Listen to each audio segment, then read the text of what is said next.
are wide-ranging: apologetics, theology, prophecy, creation and evolution, intelligent design, marriage, family, child-rearing, the millennial generation, trends in society, politics, economics, business, religious liberty, the Constitution, public policy, foreign policy, military policy, tensions in the Middle East, abortion, homosexuality, pornography, sexual ethics, media, technology, history, and America's godly heritage. We talk about anything that affects your faith, your family, or your freedom. So don't go anywhere, because Point of View starts right now.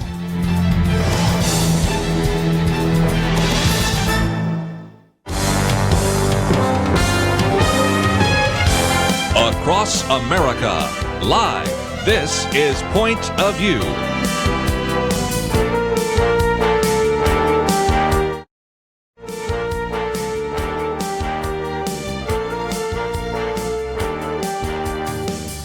And now, Penna Dexter.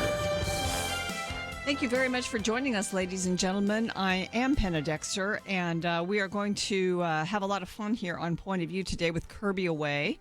We miss him. He's always fun to really do radio with on Fridays especially, and we have so much to talk about. But he's away, and I've got with me two very interesting gentlemen who you will enjoy, I think, as we discuss many issues. Jeremy Dyes is Senior Counsel for First Liberty Institute. Hi, Jeremy. Hi, good to be here again. I think the one thing I always love to say about you is you were a Point of View baby, or at least That's young right. person. As a Marlin baby, right? Isn't that Yes, what they call us? a Marlin baby. Your mom and I guess your mom, maybe your dad too, listened to Point of View when you were growing up, so you had that treat in the car. And I'm sure, I imagine we probably helped form your conservative ideas. Absolutely. Yeah, you guys played a very key role in my life well, you're the reason I'm doing what I'm doing right now. So if you have a problem with me, America, it's because of Penna Dexter and Kirby Anderson and all the rest here at Point of View, because they challenged me to think biblically about the world around me, and that led me down a path to being able to apply my worldview in a variety of contexts and to see the necessity for protecting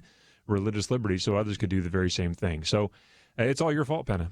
Well, actually, I wear that as a badge of honor, and it does date me, but I don't mind, because here you are. And Lathan Watts is also... I'm not that old. But I am, since I'm old enough to have influenced your childhood. But Lathan Watts is also in studio, also from First Liberty Institute. He's Director of Community Relations. And Lathan, that job doesn't do what you do justice. You do so much. I see things you've written, and I just know that you do a lot to sort of prepare the country for some of the work that First Liberty does, just in various locations. I know that's one of your jobs, but thank you for being here. And since I asked Jeremy to do this, would you tell us how you got interested in this type of work? I know that you are an attorney, which is really a requirement, I think, for what you do, even though you're not litigating in court. Right. I'm a recovering attorney. Okay. I've been in recovery for about 17 years now. But I mean, as soon as I heard about First Liberty, I knew that's where I eventually had to go to work. Really? I spent most of my career prior to First Liberty in politics and public policy and nonprofit, management, public affairs, government affairs, that sort of thing. So I was, the weird kid in third grade that watched the news and knew who the president was and couldn't wait to vote and all that fun stuff. But so I needed a cause, to get me out of bed every morning to go to work for. And that's basically, what drove my career. That's why I worked in politics and public policy. So when I first heard about what First Liberty did, I was like, all right, that's the cause, religious liberty. That's where I've got to get there. And so I nagged the HR director for a few years, and she finally relented and brought me in. So, well, that was very smart of her. And, it's true that religious liberty is probably the most important issue that we could work on or discuss or talk about. And we can make advances in religious liberty no matter who's in the White House, who's in the Senate, who controls the government and our state governments, because it's done by relying on the Constitution. Right, Jeremy? Well, we would hope so, and unfortunately we see too many town officials or school officials or other governmental leaders kind of laying aside that little pesky Constitution from time to time. And so we exist at First Liberty Institute to kind of nudge them back into reality and to remind them that there is a governing set of principles in this country that that are really important and that govern our day-to-day lives, and that even though we are the kings, so to speak, as the citizens of this country, we submit ourselves to a Constitution, and the Constitution has words that are written on that piece of paper, and those words, in the words of the late Justice Antonin Scalia, those words mean something. And if they have meaning, then we need to understand what that meaning actually is, and that it actually governs the affairs of how we conduct ourselves. And not only governs the affairs of how we conduct ourselves, but guarantees certain, what the Declaration of Independence would call, inalienable rights that were given to us not by government, but were given to us by God. And so when government acts outside of that limited authority that has been deigned to it by the people, then it is right, it is proper, and is good for us to make sure that we nudge the government back into its appropriate role. And if it won't adhere to that nudge, then we'll use something a little bit more stronger than a nudge. And this we call the law, to have the law applied to them. And frankly, as lawyers at First Liberty Institute, we kind of enjoy nudging, and then not only just nudging, but then grabbing that really big shibboleth called the law and applying it to the state actor to get them back into concert with that. Because look, it's one thing to go into court. It's one thing to have all these debates that we have in our society. And as you pointed out earlier, it's one thing to have a political dialogue in our country. But if we're going to have people thumbing their nose at the Constitution and trying to expand their authority under the guise of a growing government, then it is just a hop, skip, and barely a jump to finding ourselves on the wrong end of a bloated government that sees itself in its own place, superseding the authority not only of the electorate, but of the authority of a higher being as well. So it is important for us to make sure that government adheres to its limited structure, and if it doesn't, to remind them that they yet serve us as the people here in this country. It seems like it's just always the tendency for governments to move left and governments to grow bigger. And I don't think there's ever not going to be a need for First Liberty Institute. And Lathan, when you go to communities and speak with people, I mean, we go from the necessity to write a letter to remind a school district not to infringe on someone's rights to the Supreme Court, which there's actually a case there that we will know the outcome of pretty soon, won't we? The Bladensburg decision should come out by the end of the term, obviously, but we expect it, probably mid-late June, and it's a very important decision, specifically for that nearly 100-year-old World War I memorial, but also for memorials like it all over the country and those very near it in Arlington National Cemetery. But there's a larger concept at issue there as well, and some bad Supreme Court precedent that could possibly be remedied via this decision. And we look forward to reading that decision when it comes out. Like I said, we'll know probably mid to late June when that decision comes out. And I think it's going to be. It has the potential to be a historical precedent, a historical case. This is a prime example, really, of the necessity for our First Liberty Institute and for just always fighting these battles, because now you have the opportunity to actually change religious liberty law for, perhaps forever, but at least for decades to come. Correct, well, yeah, especially in the world of what they call the Establishment Clause. Remember, there are two clauses governing religion in the First Amendment. The Free Exercise Clause, government shall make no law concerning the free exercise of religion, nor, and on the other side of that, the Establishment Clause, the government shall not establish a religion. And we understood at the time, and I think most Americans exercising common sense still today understand that means that government's not going to have an official church in the United States. That was a big problem at the time of our founding. And the Founding Fathers, in their wisdom, I think, put out there to say, look, we're not going to do that. We're going to let people have their right to be able to adhere to the faith that they have. And so that has unfortunately gotten into what Justice Thomas called hopeless disarray. We want to array that again. Next up, we'll talk about why does everybody attack Vice President Pence for his faith. We'll talk about it right after this.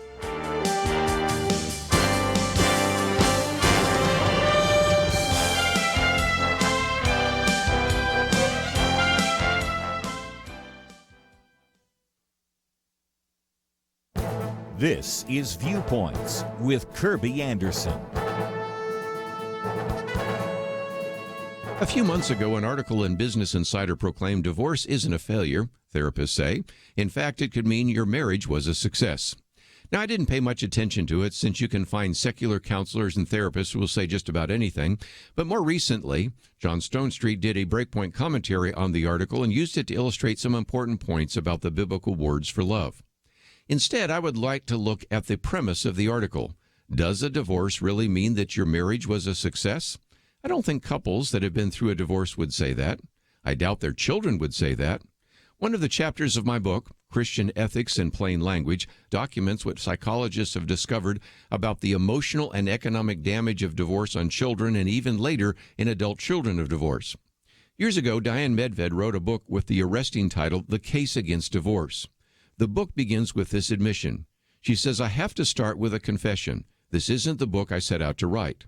I planned to write something consistent with my previous professional experience helping people with decision-making. To my utter befuddlement, the extensive research I conducted for this book brought me to one inescapable and irrefutable conclusion. I had been wrong. The therapist cited believe that marriage can help you grow, and sometimes you change so that you conclude your marriage isn't helping you anymore. If you go into marriage expecting to help you grow and you're not growing, then divorce is the next step. If, however, you go into marriage with a biblical view of two becoming one flesh, then getting a divorce is not a sign of success. I'm Kirby Anderson, and that's my point of view.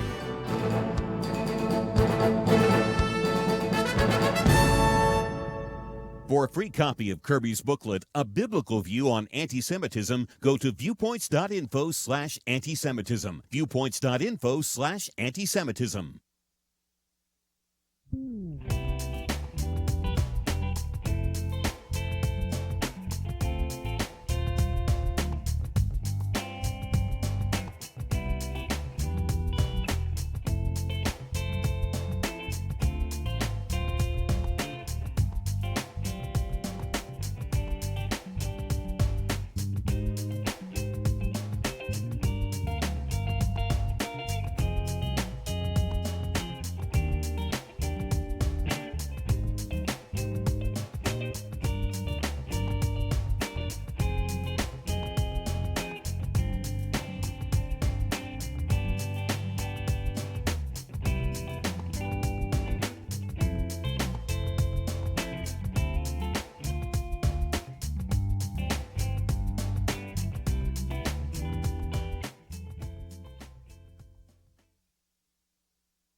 You're listening to Point of View, your listener-supported source for truth. It's your Friday weekend edition. I'm Penna Dexter, and in studio with me are Jeremy Dyes and Lathan Watts from First Liberty Institute. And I do want to point you to our website, pointofview.net, for a couple of reasons. Number one, the hosts here on the show, including Kirby, have been talking about the Equality Act for a few weeks now.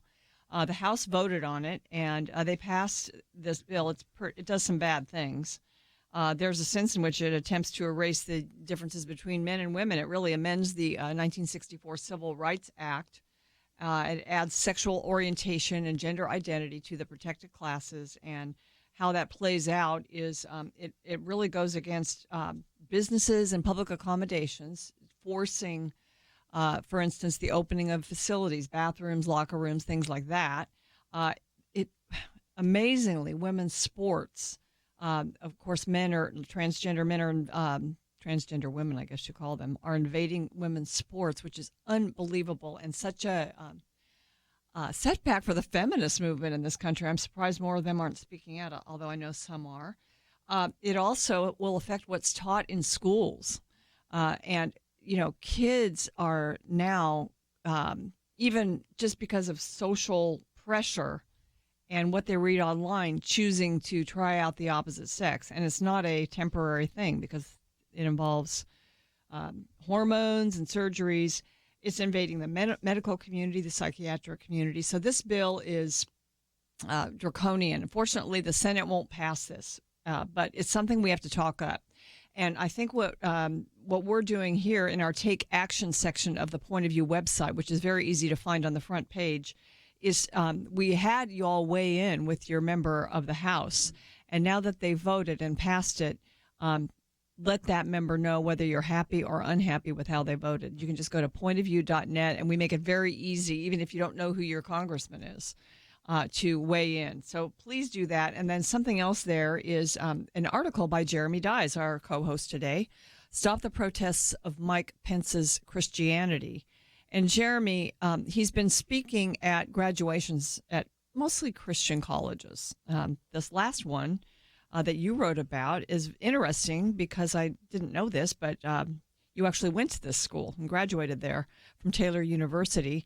And, you know, to go to a Christian college, Liberty, Taylor, wherever, and speak about faith doesn't seem like it would be controversial. It sure shouldn't be.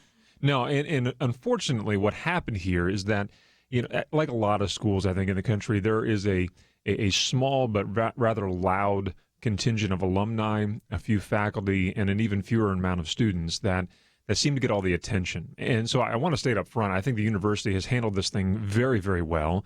They've remained rock steady, committed to the principles that have undergirded the institution since the time of its founding in, looking at my ring, 1846. So I don't have any doubt that the institution is going to continue in a good direction of things. But there are some alumni and regrettably even a few faculty members that are unfortunately using this opportunity. They have a political axe to grind against the institution, and they've used this to sharpen the axe. And unfortunately, it seems to be the faculty in particular who have really turned the whetstone here to keep that thing going. And the faculty seem to be limited to the sociology department. Now, that's a department that's not universally known for its bent towards conservatism across the academic spectrum. But, you know, it is unfortunate that they were the ones that instituted a walkout. They planned the walkout for them and some of the students before the vice president would speak. They then also printed out some stickers that they wore on the front of their gowns as they walked across the stage, saying just unfortunate language and snowflakey kind of language, if I can describe it that way. It probably makes you sad as an alumni to see your university, solidly Christian school, probably, especially when you were there, to be so snowflakey. It does. It really does. But, you know, at the end of the day, the vice president did speak there. That's a high honor for a little institution that is stuck away in a cornfield in Indiana. You know, and that's pretty huge. And look, for all his detractors that are out there, can we really argue this guy's commitment? I mean, he addressed the March of Life, the first vice president to ever do so in person, ever. He and his administration with the president have committed themselves to religious liberty, and I think that is inarguable. And I got another article if you want to go read that one to tell you exactly how that's been done. You may have distractions and disagreements with the president and vice president, and some of those I might actually even agree with you about. But does this guy's commitment to historic Christianity, is that really in doubt? No, I really don't think so. And so the point of my article was to say not so much about the vice president, but what happens to the students that were in the class of 2019 that become the next Mike and Karen Pence. I mean, Mike has been, Mike, like I know him, Vice President Pence has been the center of controversy for a lot of his faith, including this speech. You've got Karen Pence, who had the audacity to speak to work at a Christian school. And not only the audacity, that school has the grand audacity to teach Christianly to students who are Christians by parents who are Christians, and to expect their employees to be also Christian and live Christianly. I mean, this is just shocking stuff that I know, but she received that kind of criticism. So what happens in the future when these students go out from the institution as like a pre-med student who now graduates, goes into the field of public health, and like Dr. Eric Walsh finds himself or herself fired from his or her job because of a sermon that they preached on Sunday or maybe a Bible study that they had in their house? What happens if you're like Alexia Palma and graduate from the School of Social Work and go on to become a health educator and then are asked by your employer to teach on abortion? And she says, no, I'm not going to do that. That's against my faith. Can you accommodate me? Well, are they willing to be fired for that? And what happens if they are? So in many respects, Mike and Karen Pence provide kind of the visible representation of what is the potential future for many of these students. And I'm grateful for an institution at Taylor that I think is saying, we recognize that may in fact be the case. We want to give you an example of someone who has suffered maybe too strong of a word, but has received the rebuke of the country for their wearing their faith in public. And so we want you to go from this institution doing the very same thing. So I couldn't be more proud of President Lowell Haynes of the university for sticking to his commitment to bringing the vice president there. He has remained unapologetic for bringing him there. There are a couple things that he's had to address with the students, and I think rightly so, to make it a little bit more, let's say, inclusive in the invitation process itself.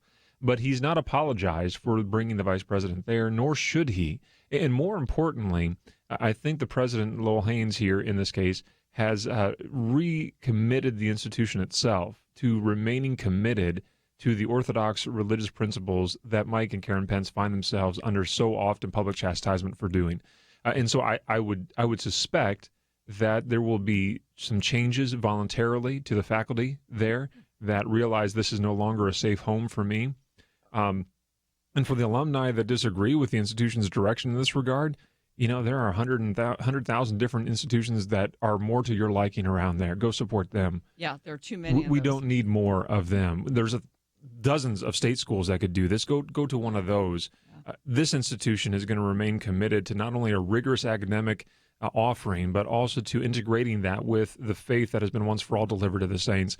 And I'm very proud of that institution for maintaining that commitment. Yeah, and it's not just the state school that you would send people to. There are many schools that are quote-unquote Christian colleges, and a lot of parents, if they haven't done their research, end up sending their kids to very expensive schools and finding out that even there, they don't get that kind of undergirding for the Christian faith that they need to get. So those schools are treasures.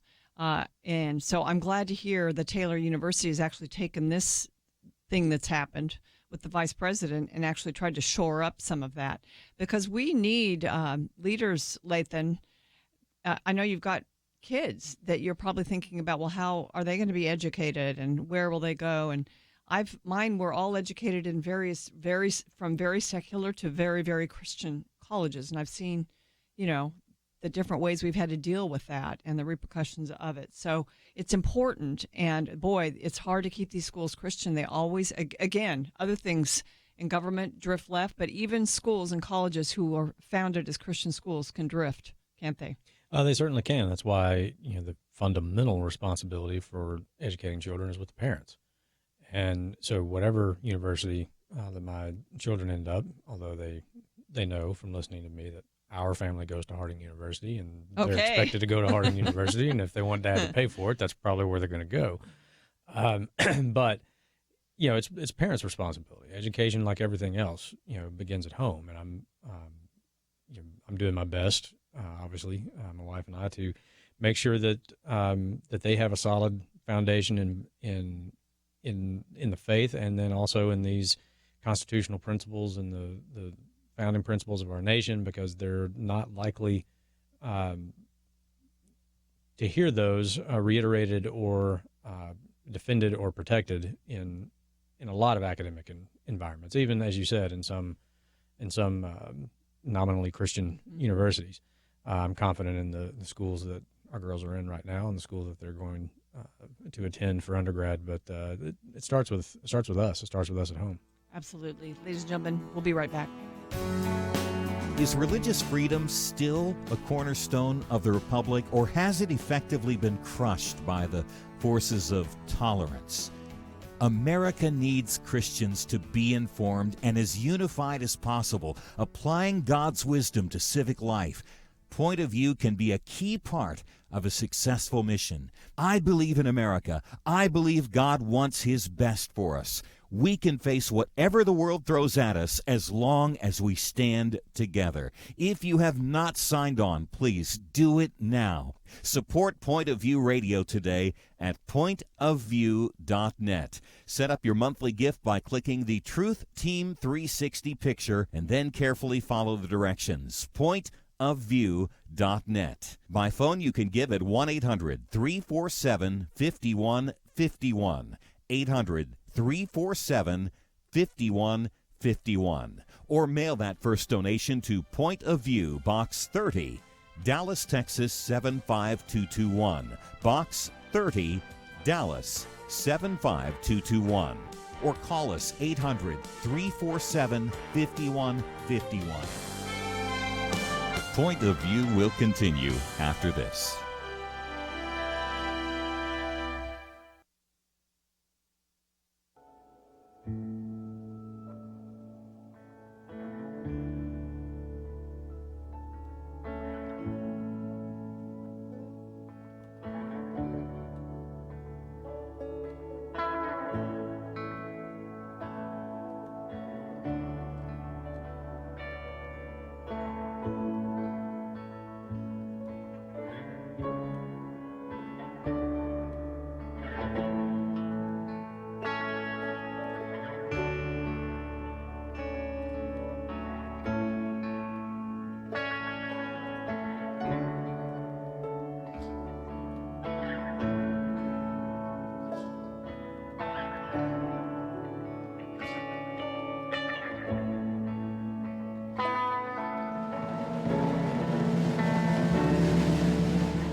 You are listening to Point of View.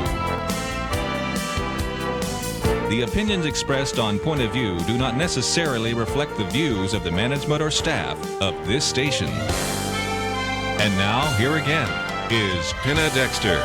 And Lathan Watts and Jeremy Dies. And we've just been discussing Jeremy's article, Stop the Protests of Mike Pence Christianity. And this was at Jeremy's alma mater. But I just wanted to pick up a little bit on Mike Pence before we leave that topic, because he, back in my early days working at Point of View and doing stories, Mike Pence was so willing to come on our show, do interviews. He was the third highest official in the U.S. Congress back then. He was a congressman from Indiana. He was a leader. He was outspoken. And so he would come on our show, and I was so grateful for him for doing that, because he's very articulate. He used to be a radio host himself, and his Christianity and his conservative values go very, very deep. And when you see that in a government official, it just like at Taylor University, Jeremy, it's you know that they're not going to waver from that because it's deep inside them. Yeah, and that's why it's been so confusing to see such an uproar about his attendance, and why this aw shucks looking guy gets such vitriol thrown at him. It can only be because there's no other explanation for it, and other than the fact that his faith is sincere, and he's not ashamed of it. He's willing to talk about it. He talks about it very naturally, and he certainly doesn't. He presents it in a way that is very relatable and very sincere, right? It's not a hellfire and brimstone kind of a presentation, nor a y'all are going to hell kind of a presentation. It is a very much, here's what it meant for me, and I hope it means the same for you. But if it doesn't, that's okay. But consider this, because it's really important in life and in general. And then also Taylor is known for what they call the integration of faith and learning. That's what drew me to the institution itself. What do you believe and what do you learn? How do those two things mix together? That drew me to the institution, partly because I knew where I was heading in my career, and I wanted to have that solid basis. So that what Marlon Maddox and Penna Dexter started in that van outside of Fort Myers Christian School was going to continue on through Taylor University. And he really embodies that connection of saying, this is what I believe, and this is what public policy ought to be. Now, you can have your disagreements politically with him, and I understand some of those positions. But when it comes to an institution like Taylor, that is unabashedly committed to the Christian faith, it does seem rather natural to have a guy like Mike Pence there. I remember years ago, actually, Evan Bayh was invited to come to Taylor. And that was later rescinded, by the way. And I think rightly so, because what Senator Bayh had presented was something rather counter to the commitment of the institution itself. Now, you can make the argument that was hypocritical, that they would invite and then disinvite Senator Bayh, but keep Vice President Pence for all the same reasons.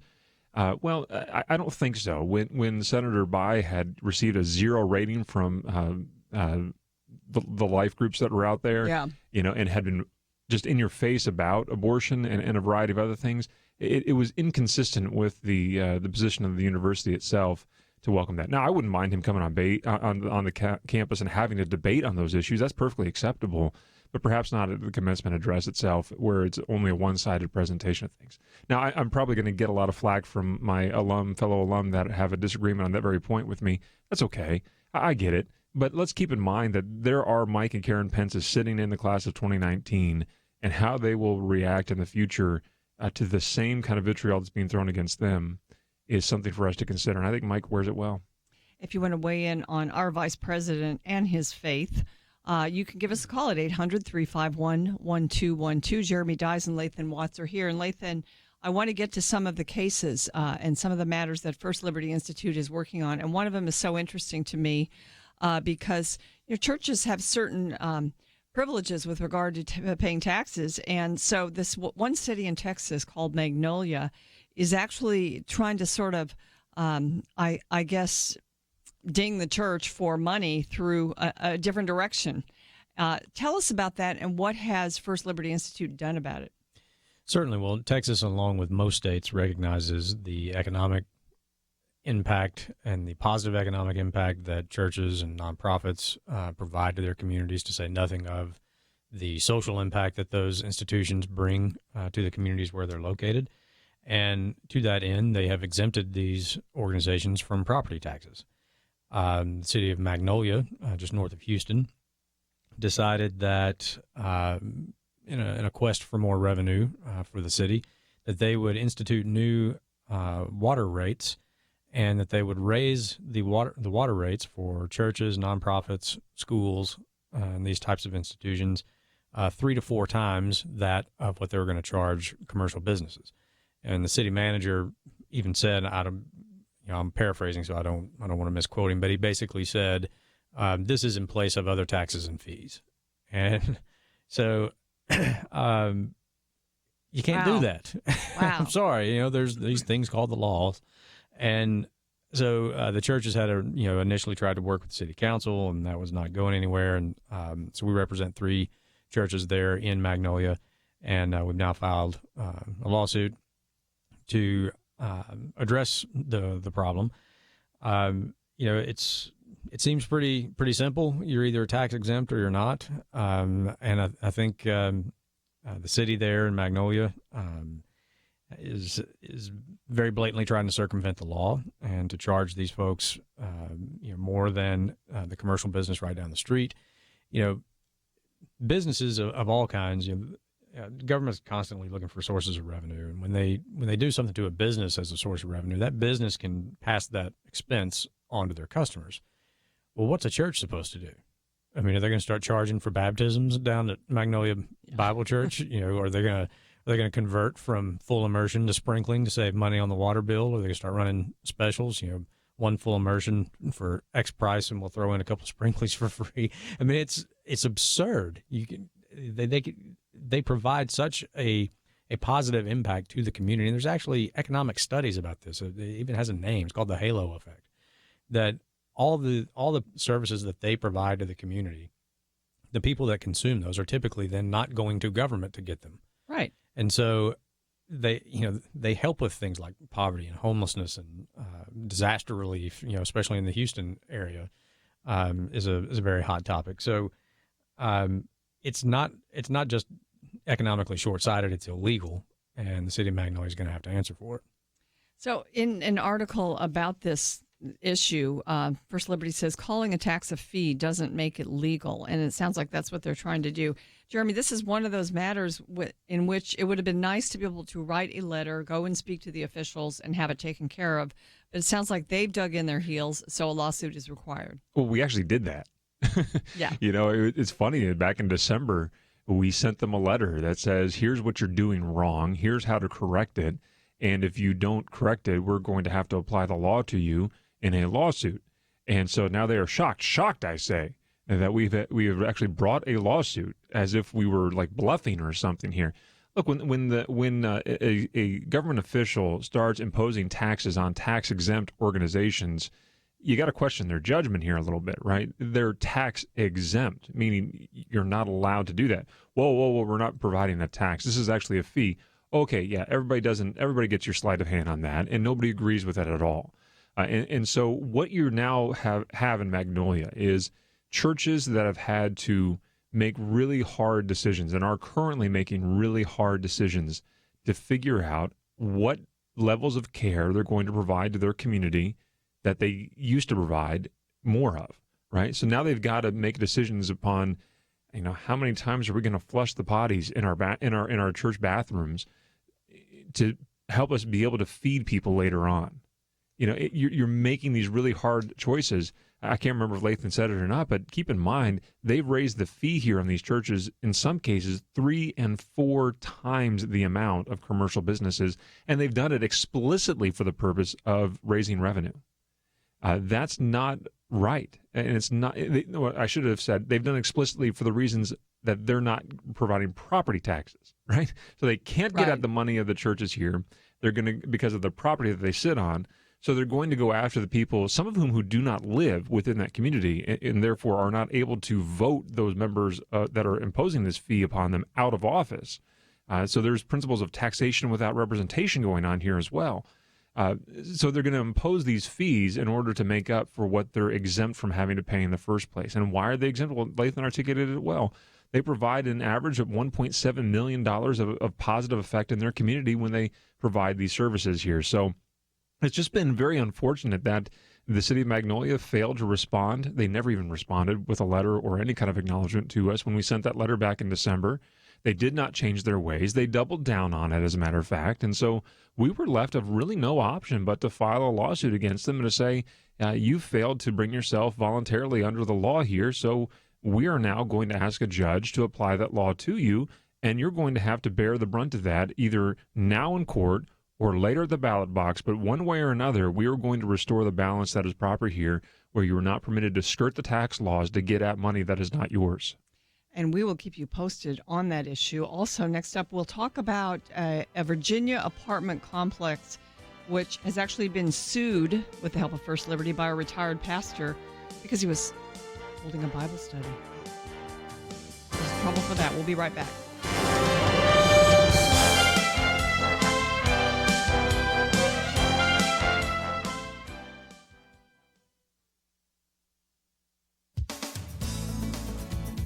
When Alabama Governor Kay Ivey signed the state's new Human Life Protection Act, she implied that the goal of the bill is to set up a challenge to Roe v. Wade, the 1973 Supreme Court case that legalized abortion nationwide. She said, "To the bill's many supporters, this legislation stands as a powerful testament to Alabamians' deeply held belief that every life is precious and that every life is a sacred gift from God." She also said that in the short term, the bill may be unenforceable. She was referring to the expected challenges to the law, likely followed by a protracted legal battle. She said the sponsors of this bill believe it is time, once again, for the U.S. Supreme Court to revisit this important matter. The law makes it a felony for doctors to perform an abortion at any stage of pregnancy, including in cases of rape and incest. The only exception allowed is to prevent serious risk to the health of the mother. The Missouri House just passed an 8-week ban. Other states have recently enacted strong restrictions on abortion, including 4 states, Georgia, Kentucky, Ohio, and Mississippi, banning abortion after the baby's heartbeat is detected. But Alabama's law is the strictest. The pro-life organization Susan B. Anthony List points to other legislation that could more quickly tear down Roe. At the top of SBA's list are the pain-capable bills. The Pain-Capable Unborn Child Protection Act has passed the U.S. House 3 times, but never the Senate. Versions of this law have also been enacted in 21 states. These laws ban abortion after 20 weeks gestation, with some doing so at 18 weeks. There's evidence that the unborn child feels pain around this point in a pregnancy. SBA is pleased states are passing all this pro-life legislation. Their position is that now's the time to give the High Court as many opportunities as possible to overturn Roe. For Point of View, I'm Penna Dexter.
Now, back to Point of View, your listener-supported source for truth. Welcome back to Point of View. I'm Penna Dexter. Also, Lathan Watts and Jeremy Dice from First Liberty Institute in studio with me. We're talking about some of the important issues they are working on. And if you will go to pointofview.net if you'd like to see more about this next case, it's so interesting. You can scroll down to I think it's one of the last articles we have. And if you go into that article, there's actually a video embedded. And this video, we all thought it was great. We wanted to post it.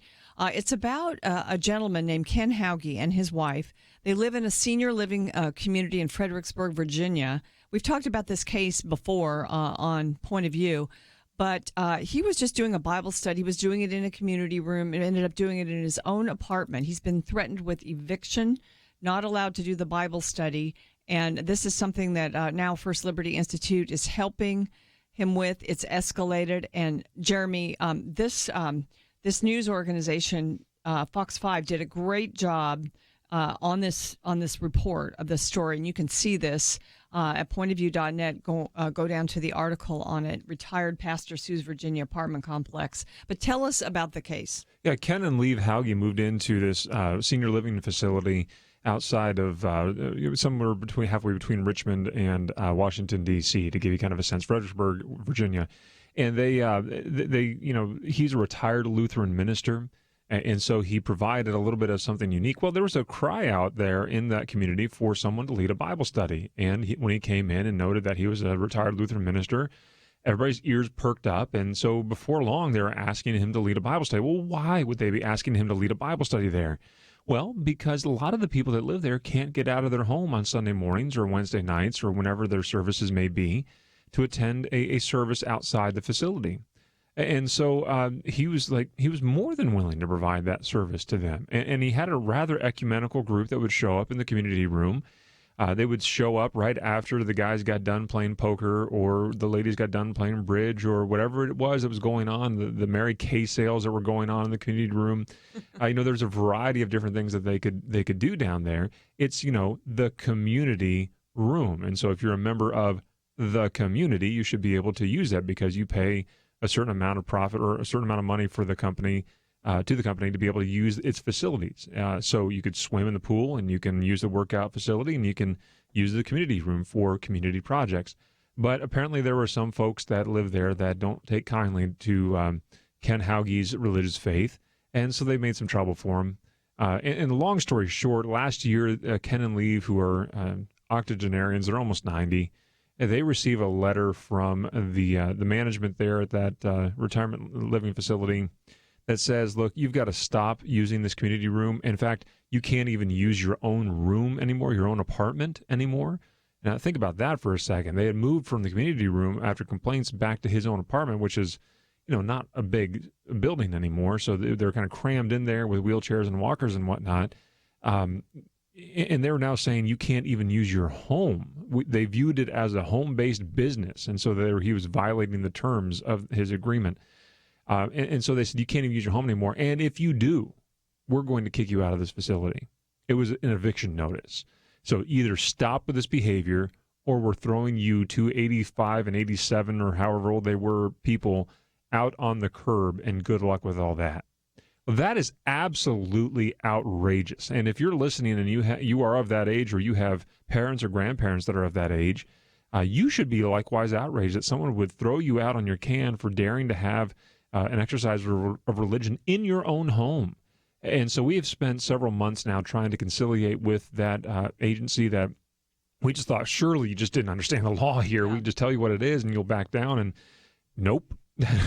They were not willing to concede this at all. In fact, they fought us along the way. And so, again, here we are, like Magnolia, forced to actually have to go to court and apply the law to them. Thankfully, the law is really pretty clear on our side. In fact, there's a fact pattern that is almost identical to this that is sitting on the Department of Justice's website that's outlining religious discrimination in fair housing. That's exactly what's going on here, that Ken and Lee have been discriminated on the basis of their religion within their home, and they can't do that. And so I'm really eager to press this legal claim against them. I have very little sympathy left for this organization, and neither do the cadre of attorneys that we've got staffed up on this case, one of whom was the former Solicitor General of the state of West Virginia. So, I mean, they're in for a bit of a fight on these matters, and we're more than eager to bring it to them because Ken and Lee and all those residents deserve to have their freedom even in their twilight years at that retirement community. So, Lathan, have you been there? I have. You have? I have. What are have you talked to any of the other residents there? Because it's hard for me to imagine complaints about a Bible study in a place like that. I mean, the way Jeremy outlined the situation, it is very difficult for me to imagine. My dad's in a place where healthy retired people, and he's 91, and they have a church service every Sunday. And, I mean, it's a full-on church service with music and a sermon and a pastor. And, there's no complaining about that. There are a lot of people there who aren't believers, but, everybody gets to, do their own thing. Yeah, unfortunately, these days it's you can basically throw a rock and hit a complaint somewhere. I mean, there's I don't want to try to impugn the motives of anybody else that lives there, but in America today, you can't do really anything without offending somebody. Fortunately, the Constitution protects our rights, not necessarily your feelings. So I'm sorry if you took offense at whatever this is. And that applies to most of the situations that we find ourselves litigating these days. But I mean, I've met Ken and Lee. I've met with the people that attended this Bible study. There is no doubt in my mind that the people involved in this did nothing to hurt anybody else. I mean, like Jeremy said, there were people there who had been wanting to do a Bible study there even before Ken got there. And once he got there and they found out, hey, we got a retired minister living here now, let's ask him to lead it.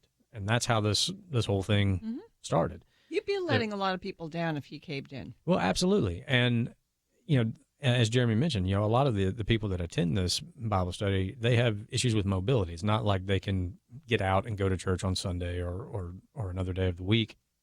And so for them, this is their only real opportunity to worship. And I can guarantee you that if we see this in Fredericksburg, Virginia, and we're litigating or dealing with almost the exact same scenario in a facility in Florida, I promise you this is happening elsewhere.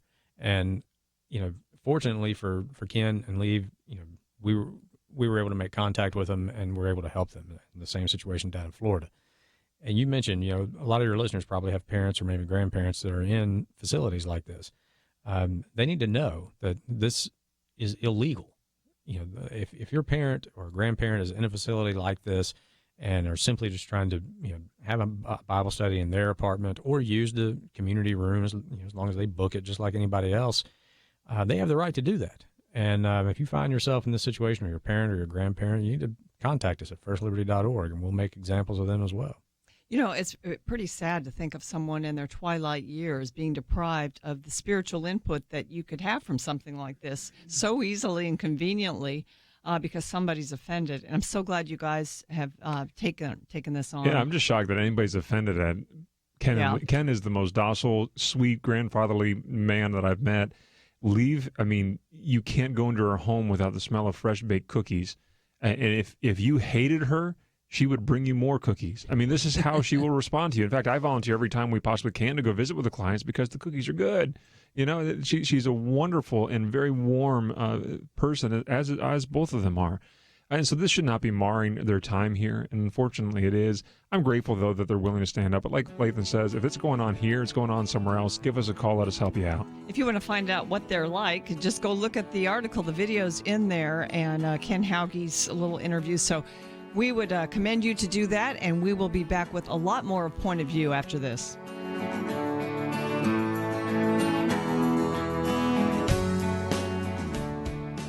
It wasn't long ago, it seemed, every official decision brought religious liberty and our ability to live as faithful Christians into question. Some of us wondered how long it would be before we were literally forced to choose between obeying God or men. That pressure seems to have subsided just a bit, and now is the time not to take a breath, but to work as hard as we can for the future of our nation. Thanks to you, Point of View is doing just that. And our special thanks to those who have become members of Truth Team 360. In football, 22 guys battle it out on the field while 40 or 60,000 watch in the stands and perhaps hundreds of thousands more watch on television. We need a special few to get out of the seats and into the game. Join today by calling 1-800-347-5151 and ask to join the Truth Team, or visit us online at pointofview.net/team. We really do need you. The nation needs you. 800-347-5151 and pointofview.net/team. Point of View will continue after this.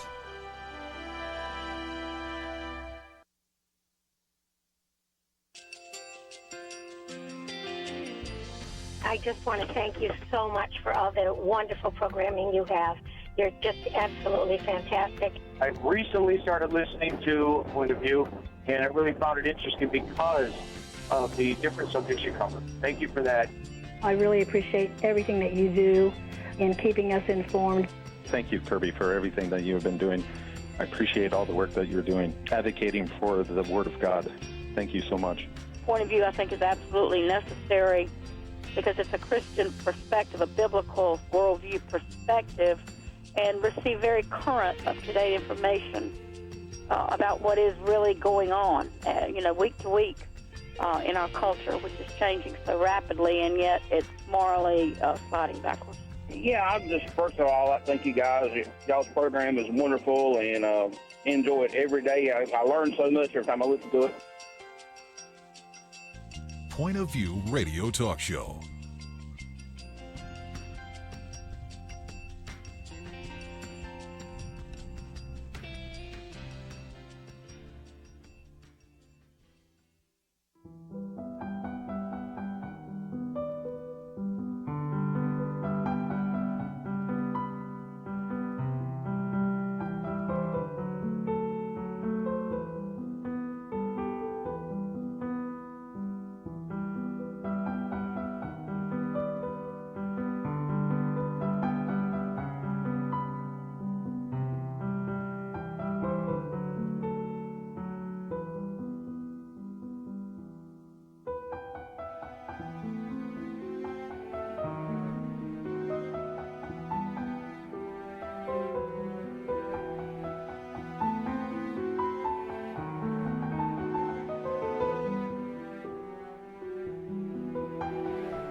Hi, this is Kirby Anderson. You know, each day we take on the tough issues and provide a biblical perspective to them. The topics we cover are wide-ranging: apologetics, theology, prophecy, creation and evolution, intelligent design, marriage, family, child-rearing, the millennial generation, trends in society, politics, economics, business, religious liberty, the Constitution, public policy, foreign policy, military policy, tensions in the Middle East, abortion, homosexuality, pornography, sexual ethics, media, technology, history, and America's godly heritage.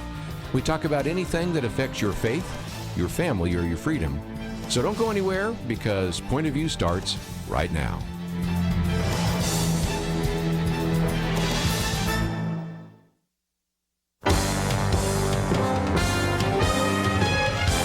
Across America, live. This is Point of View.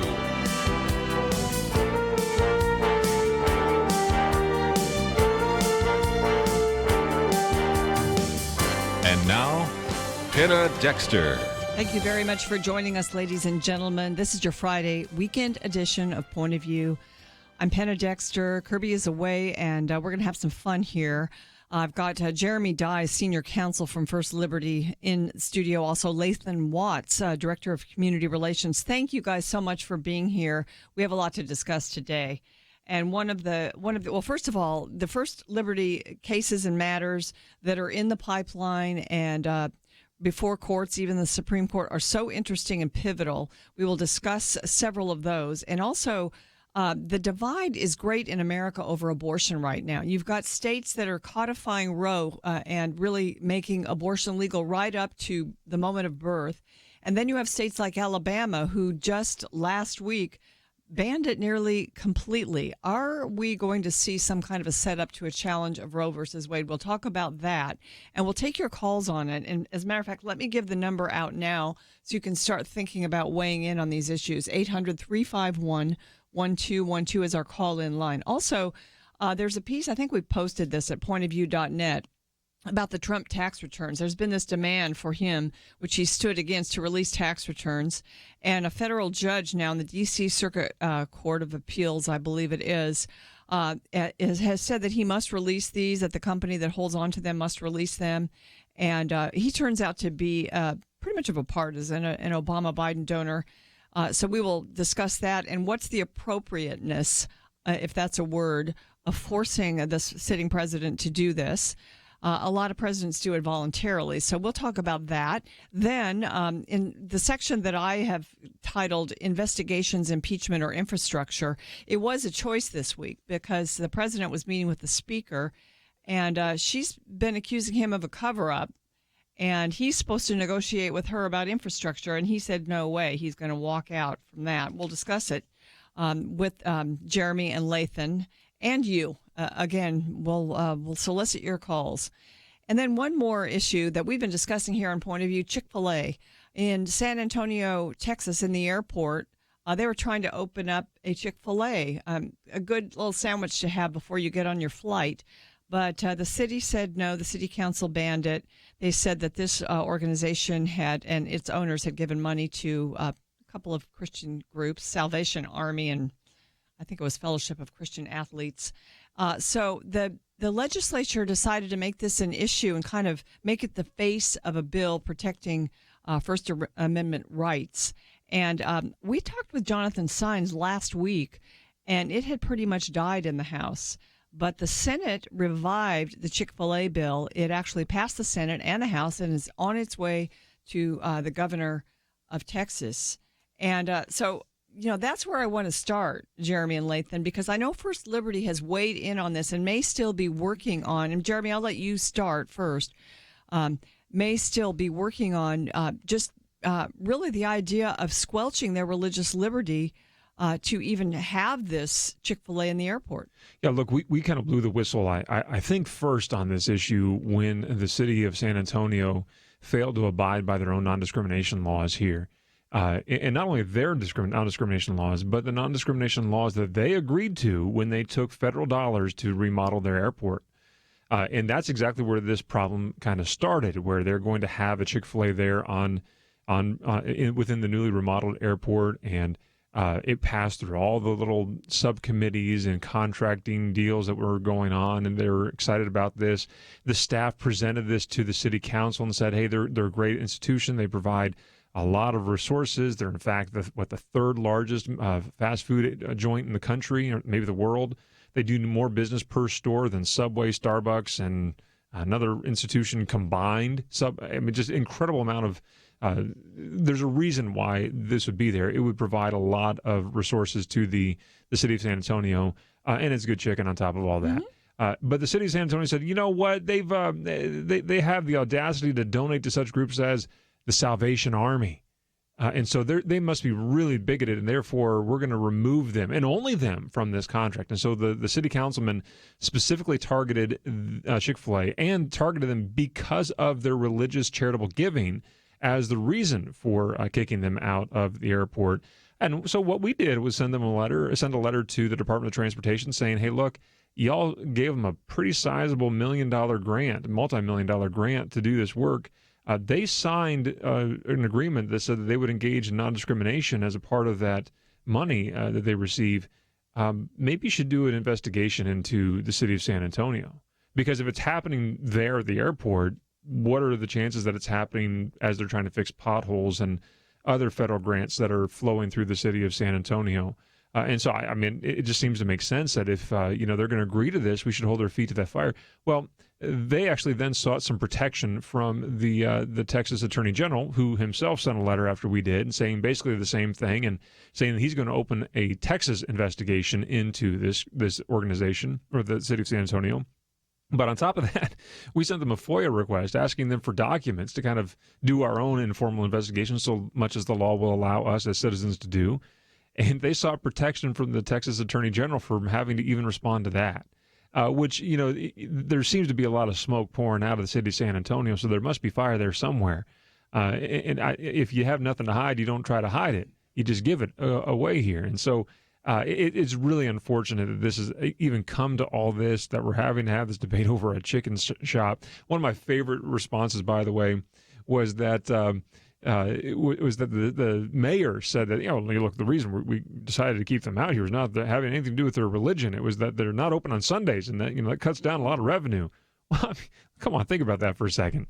You're now admitting that because they give an accommodation to their employees so that they can worship on Sunday mornings and have a day of rest, that you're ending their contracts. You are actually confirming rather than denying that you remove them for a religious reason. But on top of that, I just get this picture of, in his mind, apparently, people walk through the San Antonio airport on a Sunday, see a Chick-fil-A with bars down across it and darkened lights, and go, where am I going to eat today? There's no possible food for me anymore. There's 12 more restaurants around them, but I'm going to starve because there's no Chick-fil-A. Look, I get it. I like Chick-fil-A, and that kind of thing happens to me on Sunday all the time, where I wish I could satisfy my desire for Chick-fil-A on a Sunday. But I go down the street to Cane's, or I go to, well, if I'm really desperate, McDonald's and other places to have food. They do have other options on things, but the discriminatory reasons for doing this need to stop. If you want to read more about this case, go to pointofview.net. We've posted an article from the Daily Signal. I think this is one case, and we'll just continue talking about Chick-fil-A for another moment after the break, because you can look at it. We're coming against this issue in the airport from a legal sort of a standpoint, but also it was a big battle in the U.S., in the Texas legislature. And I want Lathan to comment on that, because it was just interesting to see it sort of saved at the end of the session here in Texas. And the activities of this caucus in the Texas government now, the LGBT caucus, they've had maybe not a lot of success this session, but they do wield some power, and they're trying to make a name for themselves. And these things happen in states across the nation. We're using Texas right now as an example. But you need to be looking out for not only Chick-fil-A, but these shenanigans all over the nation. We'll be back with more of Point of View. Stay with us.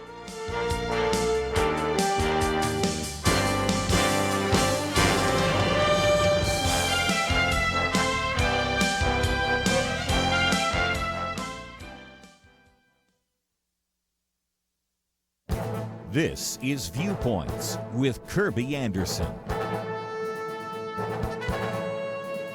A few months ago, an article in Business Insider proclaimed divorce isn't a failure, therapists say. In fact, it could mean your marriage was a success. Now, I didn't pay much attention to it since you can find secular counselors and therapists who will say just about anything. But more recently, John Stonestreet did a breakpoint commentary on the article and used it to illustrate some important points about the biblical words for love. Instead, I would like to look at the premise of the article. Does a divorce really mean that your marriage was a success? I don't think couples that have been through a divorce would say that. I doubt their children would say that. One of the chapters of my book, Christian Ethics in Plain Language, documents what psychologists have discovered about the emotional and economic damage of divorce on children and even later in adult children of divorce. Years ago, Diane Medved wrote a book with the arresting title, The Case Against Divorce. The book begins with this admission. She says, I have to start with a confession. This isn't the book I set out to write. I planned to write something consistent with my previous professional experience helping people with decision-making. To my utter befuddlement, the extensive research I conducted for this book brought me to one inescapable and irrefutable conclusion. I had been wrong. The therapist cited believe that marriage can help you grow, and sometimes you change so that you conclude your marriage isn't helping you anymore. If you go into marriage expecting to help you grow and you're not growing, then divorce is the next step. If, however, you go into marriage with a biblical view of two becoming one flesh, then getting a divorce is not a sign of success. I'm Kirby Anderson, and that's my point of view.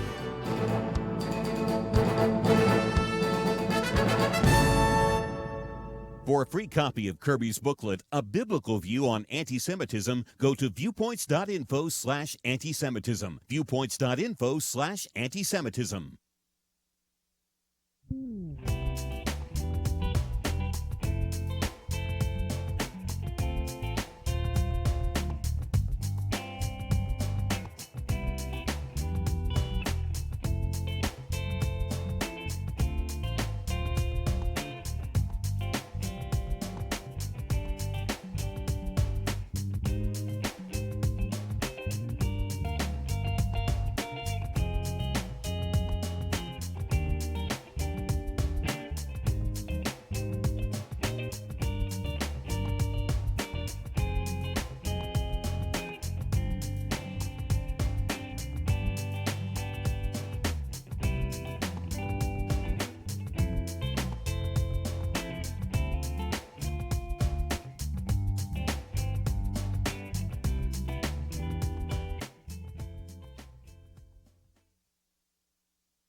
You're listening to Point of View, your listener-supported source for truth.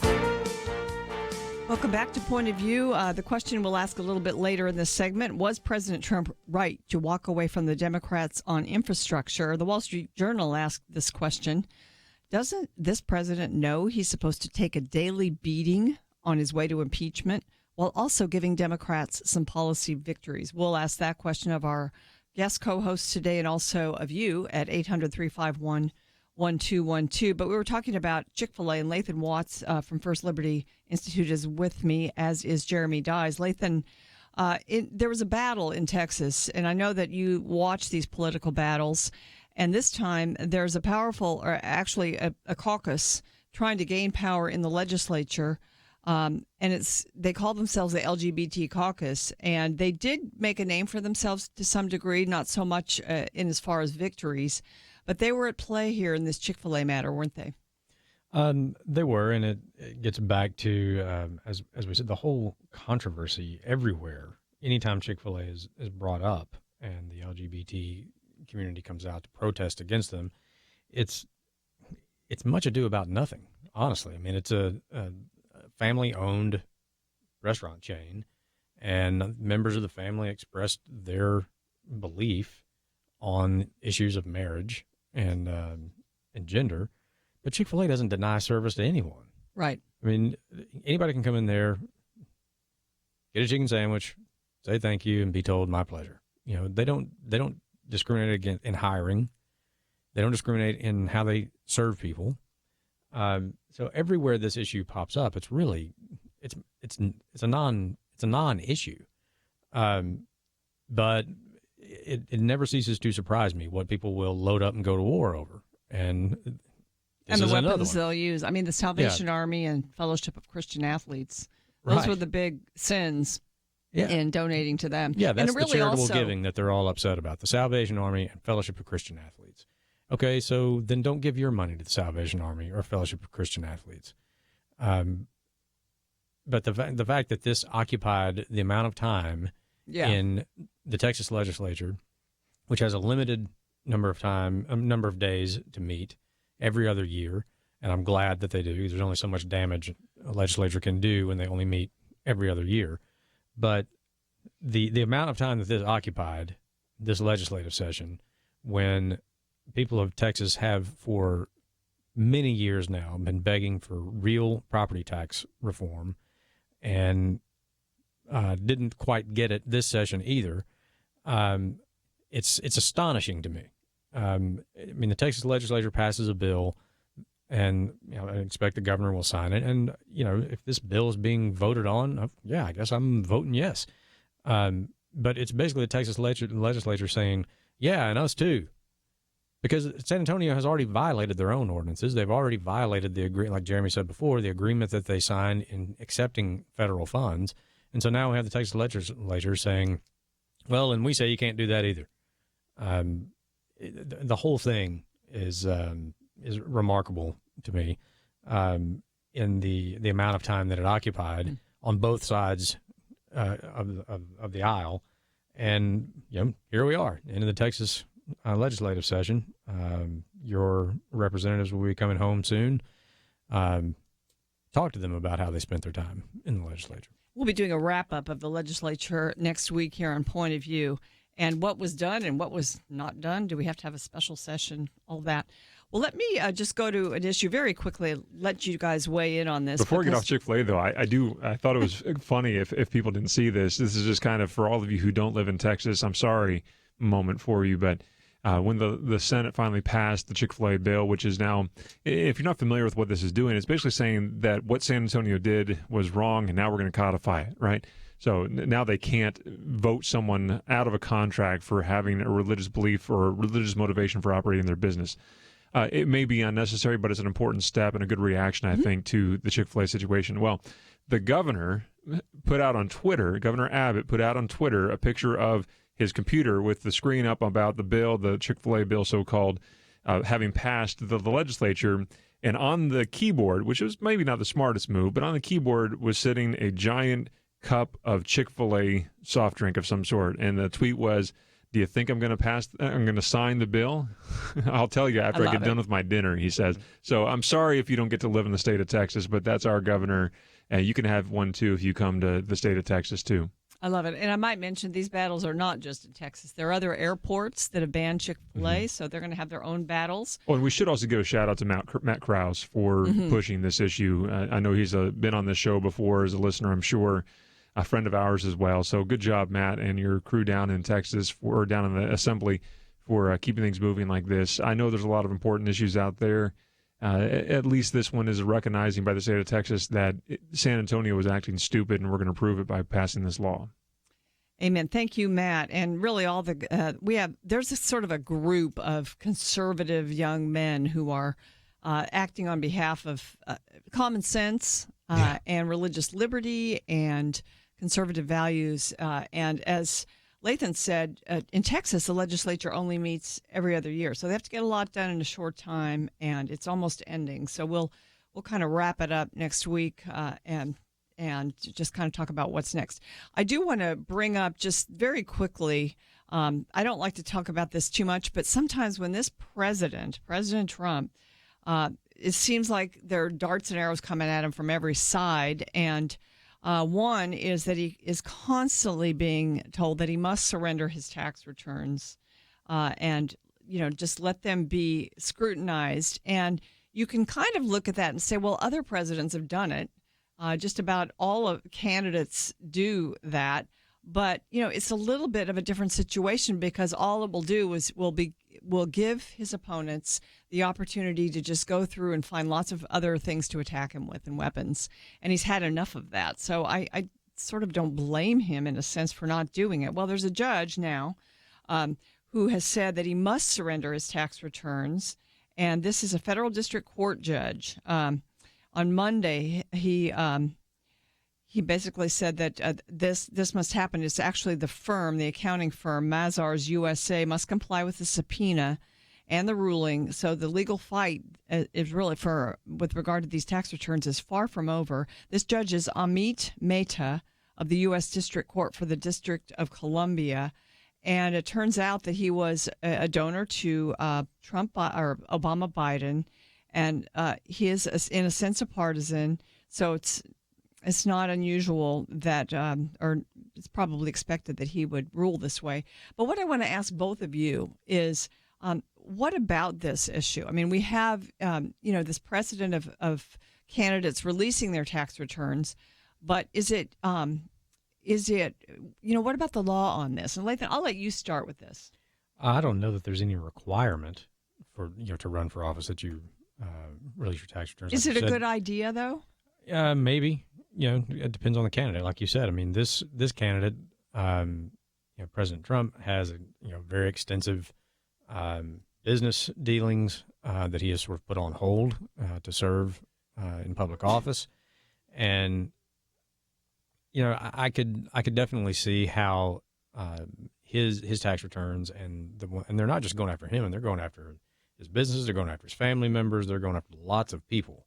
We've already seen that. Right. And so I could definitely understand why someone who came from the business world with no political experience before, if you've been in elected office your whole life and you haven't really had a real job, then your tax returns are probably not that interesting.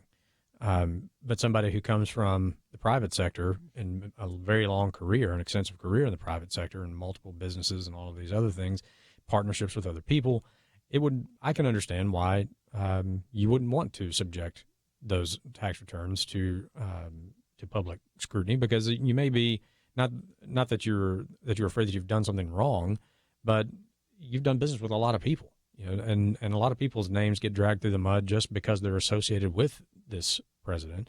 And so I think it's perfectly reasonable to think that he has a good reason, I guess, for resisting this. And just like you said, he's now being investigated for the third or fourth time for the same thing that the Mueller report said didn't happen. And just ask Lois Lerner. Nobody ever uses the IRS politically, right? Right. Right. So, what could he possibly have to fear by turning these tax returns? I think he's making the right move. I think he will appeal this decision at the federal district court and probably has a pretty good chance of winning on appeal. And if not, then he's likely headed for the Supreme Court to ask them to be the final say on it, and we'll see where it goes. We've posted an article on this at pointofview.net. If you'd like to weigh in, our phones are open, 800-351-1212. Next up, we're going to ask the question, was Trump right to walk away from the Democrats on infrastructure, impeachment, no impeachment? Nancy Pelosi has to decide. We'll talk about it right after this. So you sit down and do your budget, and you look at all your monthly costs and your bills and your income, and it seems like there's never quite enough. You know what would really help? Finding $500 a month to help balance things out. That is the typical savings, $500 a month for a family when you switch to MediShare for your health care. And when it comes to healthcare sharing ministries, MediShare is really the gold standard. It's been around for 25 years and has more than 400,000 members. It's been around so long and grown so much because it works. And whether you're single or married or have kids, this could make sitting down to do a monthly budget a lot more fun. $500 a month can more than cover a car payment or pay back loans, whatever. So join MediShare and go out to dinner to celebrate. Here's the number to call. They are incredibly kind and helpful to talk to. 855-90-BIBLE. That's 855-90-BIBLE. 855-90-BIBLE. Tired of fake news? Support truth. Join Point of View's Truth Team and bring healing to America. Go to pointofview.net/team. Pointofview.net/team. Or 800-347-5151. Point of View will continue after this.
You are listening to Point of View.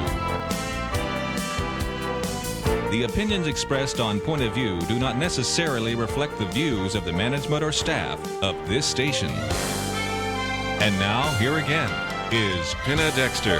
And also Lathan Watts and Jeremy Dyes from First Liberty Institute. And we're going to talk a little bit about the battle over impeachment. I don't even like the two things I don't like to talk about with regard to this president are tax returns and impeachment.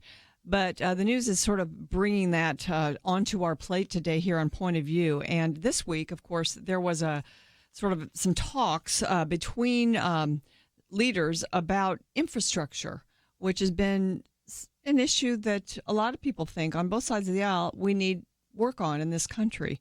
And so there was some talk about it. And of course, it's supposed to be a $2 trillion initiative that's coming forth. And we certainly need some improvements and perhaps some new infrastructure in the country.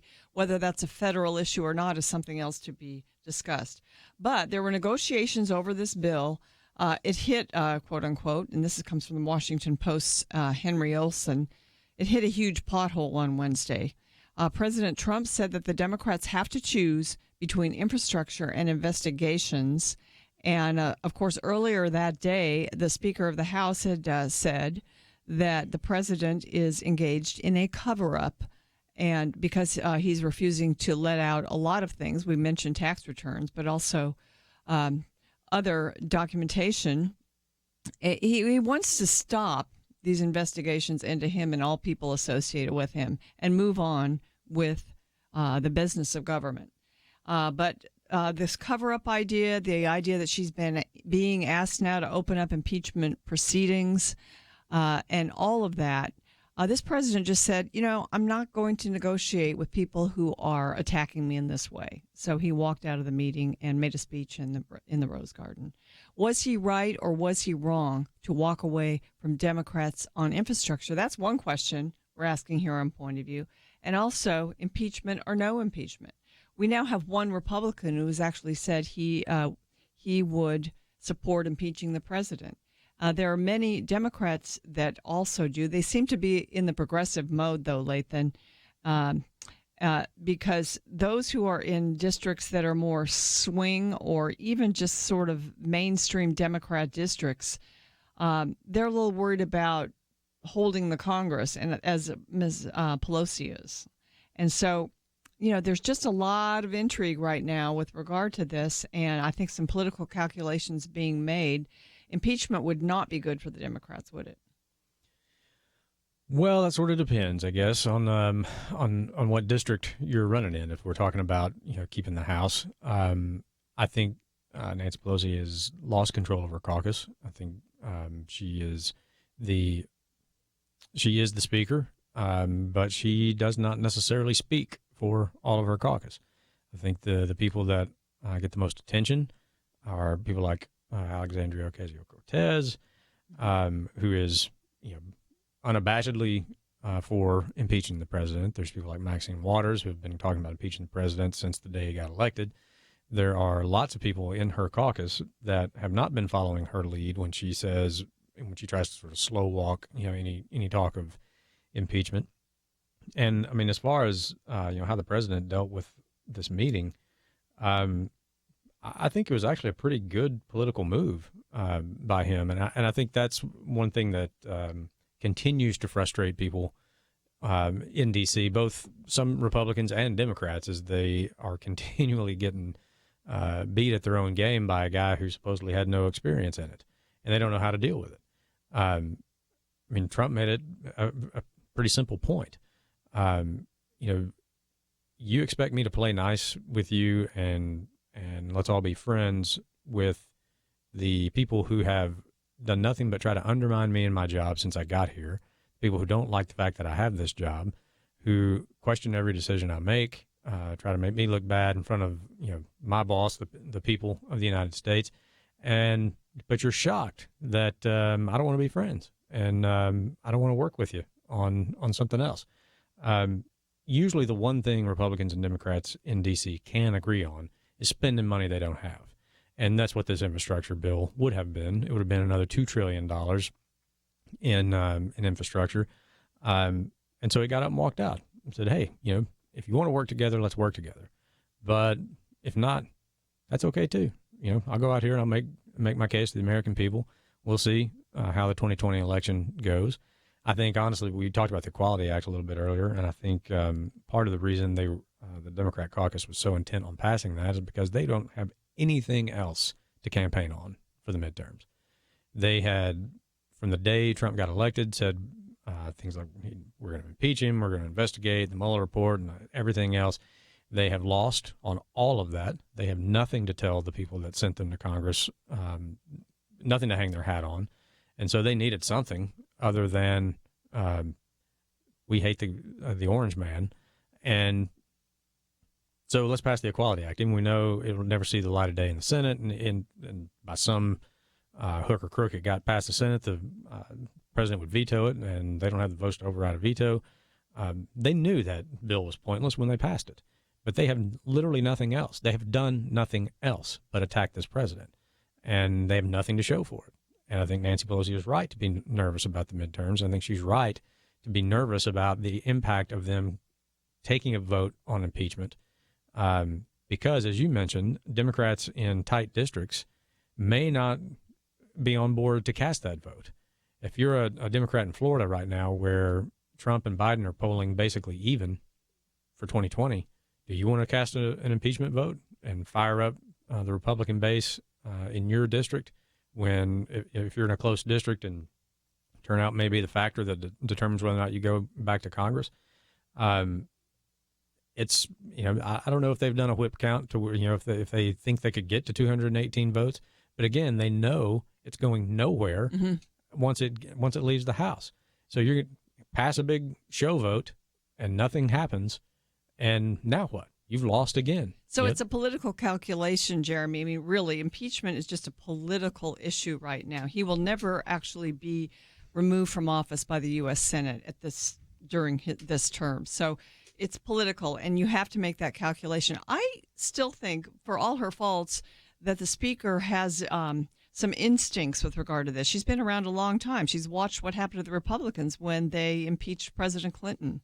So in a sense, she's in a tough situation, but it's interesting because Kim Strassel, the Wall Street Journal, wrote today, she said she's tried to have it both ways because she's conducted what Kim Strassel calls pseudo-impeachment, which she accuses the president of all things impeachable, this to appease the left, of course, while not engaging in a real impeachment process, and that's to appease moderates.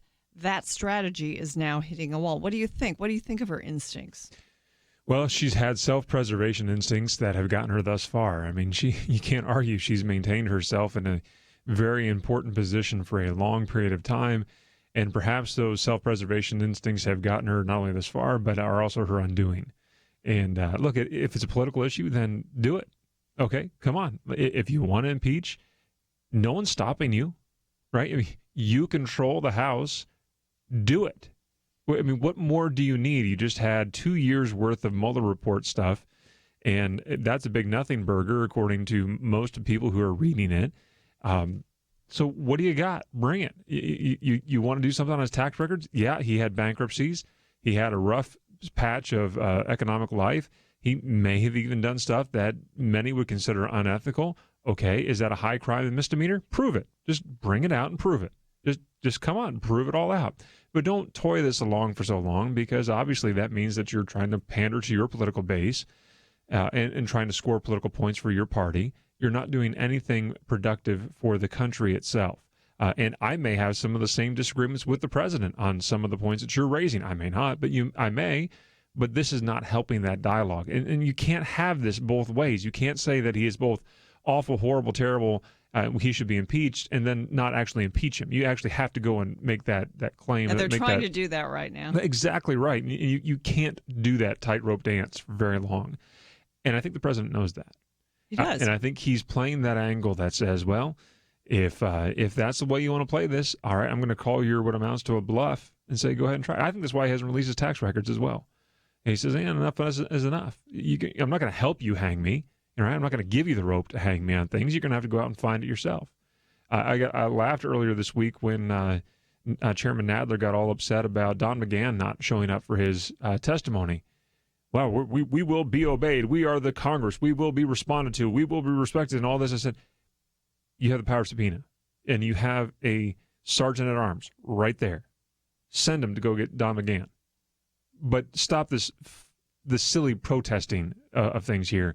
If you're serious about it, then do it. But if you're not, move on, because the country's rather sick of all this childish protestations and bullying that's going on, while there are things that need to be accomplished in this country. Nadler's dog won't even come when he calls him. We have got callers on the line, 800-351-1212. We'll be back with more of Point of View. Stay with us.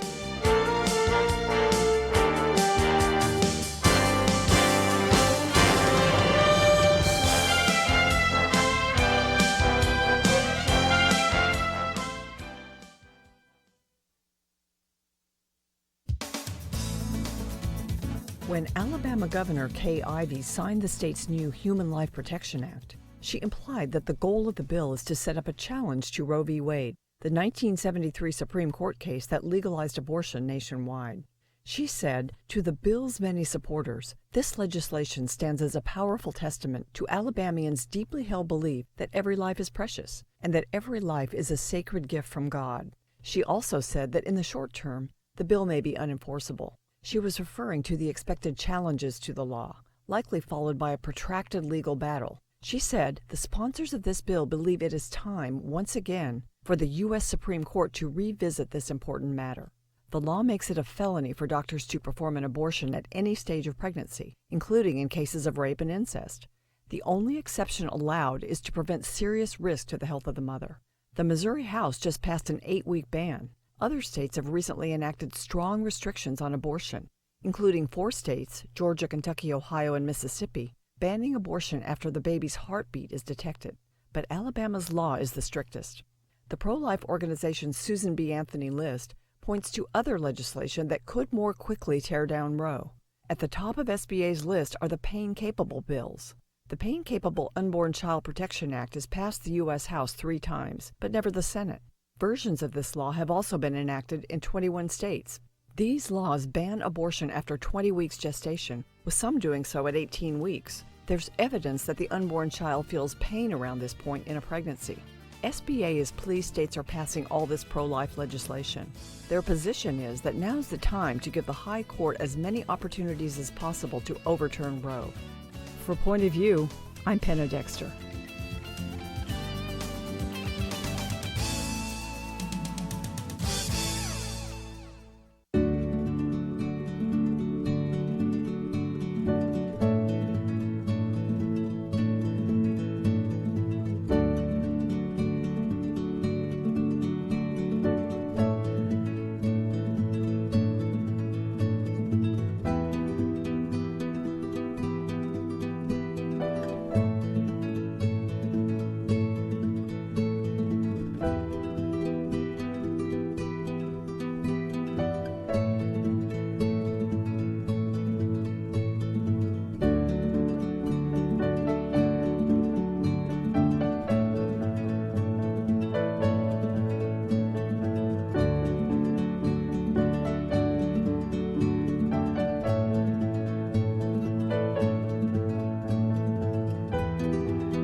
Now, back to Point of View, your listener-supported source for truth.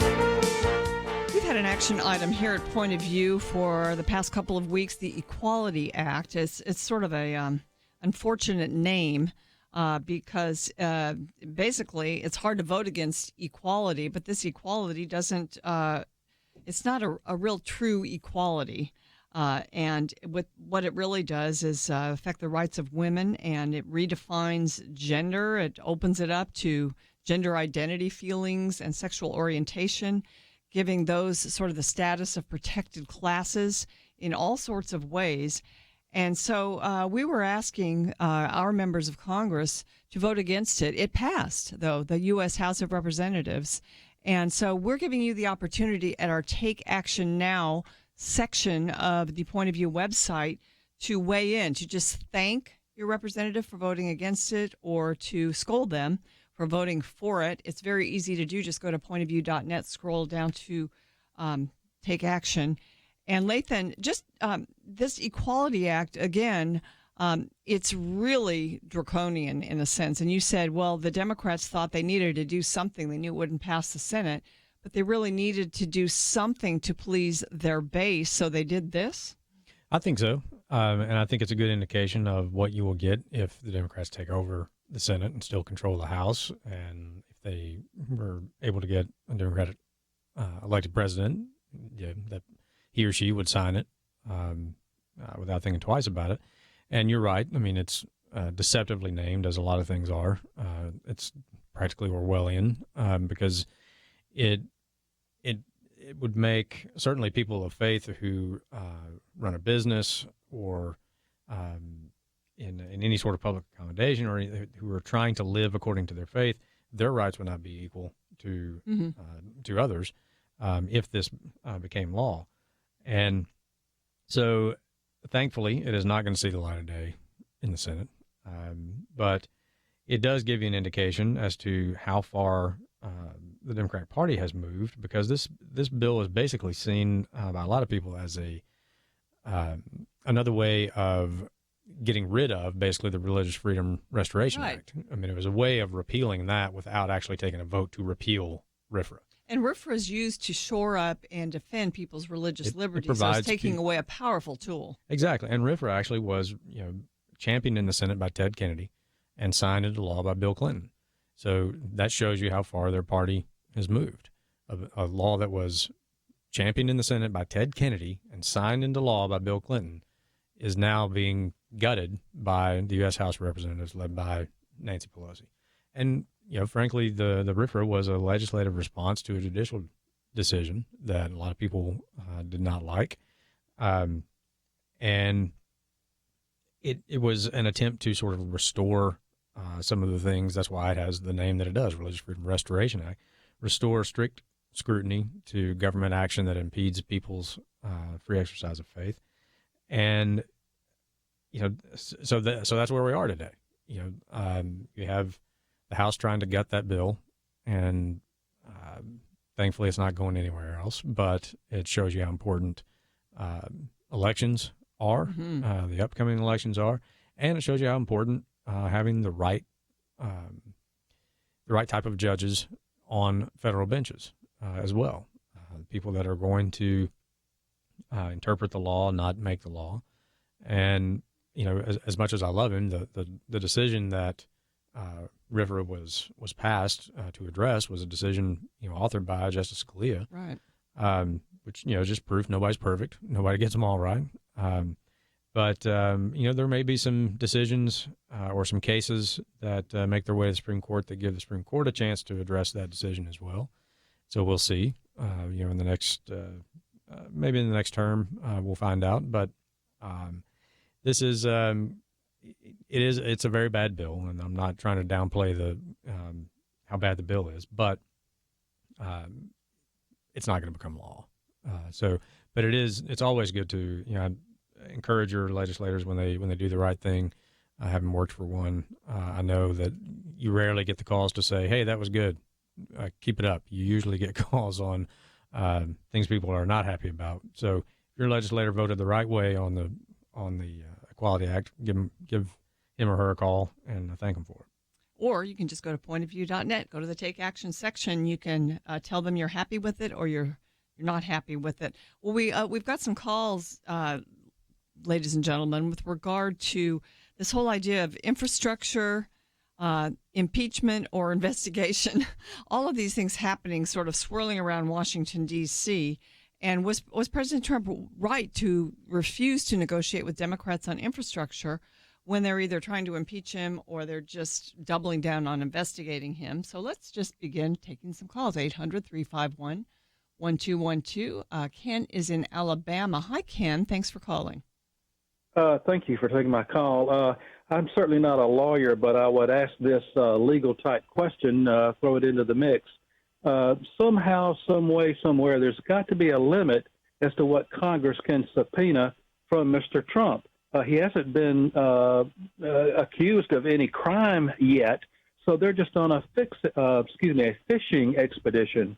So, hey, if I don't like you, I'll just subpoena 10 years of your tax records. I think it was it Stalin, if I'm not mistaken, that said, bring me the man and I will find the crime. In other words, guilty until proven innocent. That's what's really happened, I think, with this Mueller investigation. That's really the way it's turned out. Well, look, government does have, or Congress in particular, has quite a broad authority. And if you liken this process right now to sort of the discovery phase of a typical lawsuit. So in a typical lawsuit, you would have a complaint that is made. You'd have the other side that have a chance to answer that. And then there's this long period, depending on how much time the judge gives you, of what we call discovery. And the standard for discovery in terms of what information you're allowed to ask for from the other side and to use the court's subpoena powers to compel the other side to provide to you is anything that is discoverable or may lead to discoverable information. And so I don't know that is a direct one-to-one comparison as to what's going on with Congress, but it's pretty similar. And in this case, the Congress actually has the authority to ask for, and this is really scary, they have the authority to ask for, and particularly this chairman has the authority to ask for any citizen's tax records. Just let that kind of rest there for a moment. That the tax records that you filled out and your forms that you've diligently worked on or had your tax preparer work on, any member of Congress, knowing you, can actually ask for that information. Now, the catch in the law there says that if they're going to actually find out whose records it actually is, in other words, if they're going to grab Ken's tax records from the state of Alabama or from the federal taxpayer, they can grab the state ones, the federal ones from the feds. If they're going to actually do that, they can't find out that it is actually Ken in open session. But they can find out that it is Ken from Alabama in executive session, in a closed session. But that's where the debate is going on right now. So there is no debate, really, whether or not the Congress can actually grab President Trump's tax records at the federal level. There was some debate until recently whether they could do that at the New York level. The assembly there solved that problem the other day. But the question is whether or not those records are going to be made public lawfully. And we know that they can't lawfully make those records public. They have to follow the law and do that in executive closed session. But closed sessions of any committee on Congress happen to be the leakiest, emptiest committees in the universe. And so you and I both know what will happen is if the president volunteers those records in that session, they will somehow, be dropped on the way to the committee room or, left in a stall in the bathroom or something like that. And somehow these records will be made public. And you and I before long will be looking down the list of whatever records that President Trump has available to them to look at. We will continue to take your calls. We have started a discussion that we will continue after the break. 800-351-1212. Go to pointofview.net to weigh in on the Equality Act. We'll be back. So you sit down and do your budget, and you look at all your monthly costs and your bills and your income, and it seems like there's never quite enough. You know what would really help? Finding $500 a month to help balance things out. That is the typical savings, $500 a month for a family when you switch to MediShare for your health care. And when it comes to healthcare sharing ministries, MediShare is really the gold standard. It's been around for 25 years and has more than 400,000 members. It's been around so long and grown so much because it works. And whether you're single or married or have kids, this could make sitting down to do a monthly budget a lot more fun. $500 a month can more than cover a car payment or pay back loans, whatever. So join MediShare and go out to dinner to celebrate. Here's the number to call. They are incredibly kind and helpful to talk to.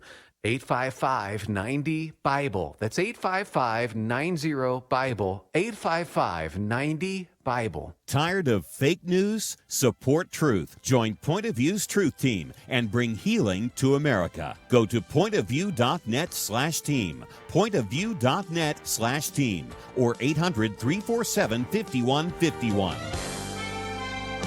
Point of View will continue after this.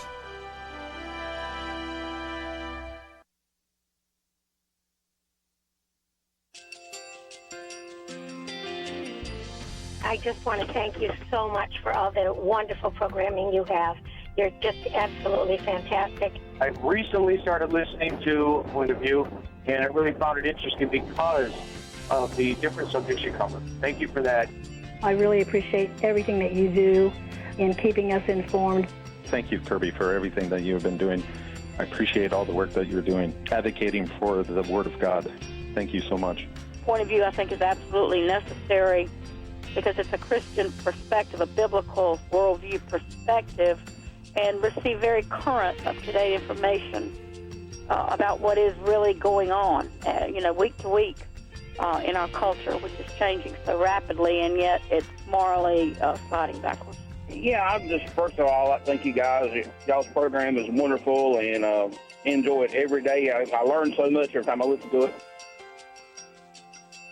Point of View Radio Talk Show.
Hi, this is Kirby Anderson. You know, each day we take on the tough issues and provide a biblical perspective to them. The topics we cover are wide-ranging: apologetics, theology, prophecy, creation and evolution, intelligent design, marriage, family, child-rearing, the millennial generation, trends in society, politics, economics, business, religious liberty, the Constitution, public policy, foreign policy, military policy, tensions in the Middle East, abortion, homosexuality, pornography, sexual ethics, media, technology, history, and America's godly heritage. We talk about anything that affects your faith, your family, or your freedom. So don't go anywhere, because Point of View continues right now.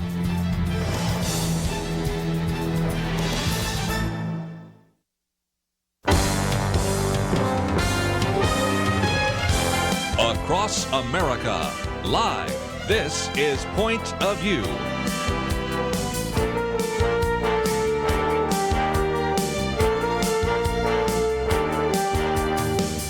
And now, Penna Dexter. Thanks for sticking with us for Point of View.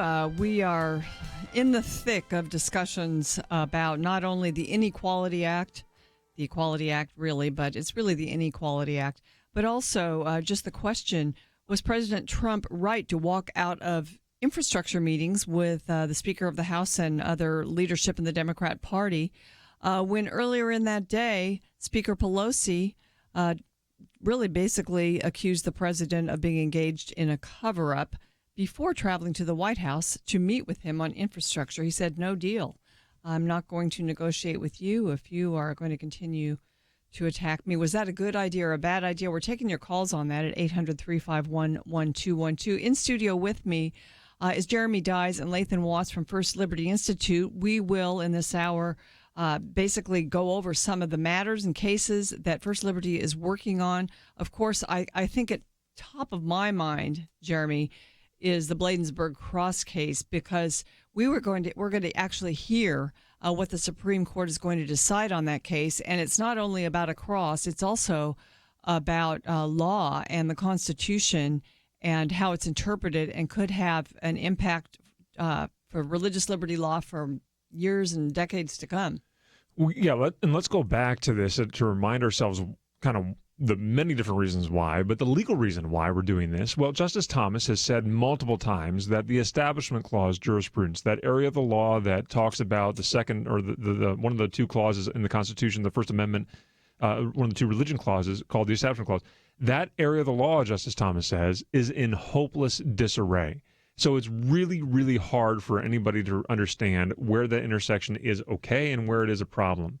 And so what you have right now is you've got city councilmen and county commissioners going out on the town square and literally measuring whether or not the reindeer are close enough to the nativity scene so that they don't get sued by some happy-go-lucky atheist that wants to cause a problem down there. You've got, in this case, this is involving a Veterans Memorial that's been there since 1925. It was the brainchild of Gold Star Mothers in 1919, and they decided to build a memorial to 49 men from Prince George's County, Maryland, to remember them by using the shape of a cross. Well, why did they use the shape of a cross? Well, they grabbed that from the headstones that were standing over the graves of their sons in Europe who died during World War I. And they're still there, by the way, over in American property in Europe and France right now, standing guard over top of their graves. Well, you look, it's now taken 5+ years of litigation, a 4-volume appendix. Is that what's going to take for every city councilman to understand whether or not they're engaged in lawful or unlawful behavior? Well, it shouldn't. This should be very easy for us to consider. And so we're hoping that the Supreme Court will come back with not only saying, hey, look, this memorial is constitutional, and rebuffing efforts by others who have called it a giving a middle finger to veterans everywhere. I heard one activist say this is like a Christian gang symbol. This is a veterans memorial. It's a gravestone, as one mother called it, to the 49 sons of Prince George's County, Maryland, who died in World War I defending our freedom. But hopefully it'll also give us clarity to say that unless and until the government is causing some sort of activity, coercing you, compelling you into some sort of belief or behavior, that religious behavior belief, then it's not violating the Establishment Clause. This is what we just used to call the Establishment Clause, and it was real easy for us to be able to get through life for the first 160 so years of our existence without any kind of problem. But there came this dumb test called the lemon test that caused so much stink and confusion. Nobody knows what is up or down or left or right anymore when it comes to the Establishment Clause. And that's exactly what the other side wants. They want the confusion to be there so that we just throw up our hands and tear down memorials, or as one judge suggested in this case, we just remove the horizontal arms of this Veterans Memorial, this cross-shaped Veterans Memorial.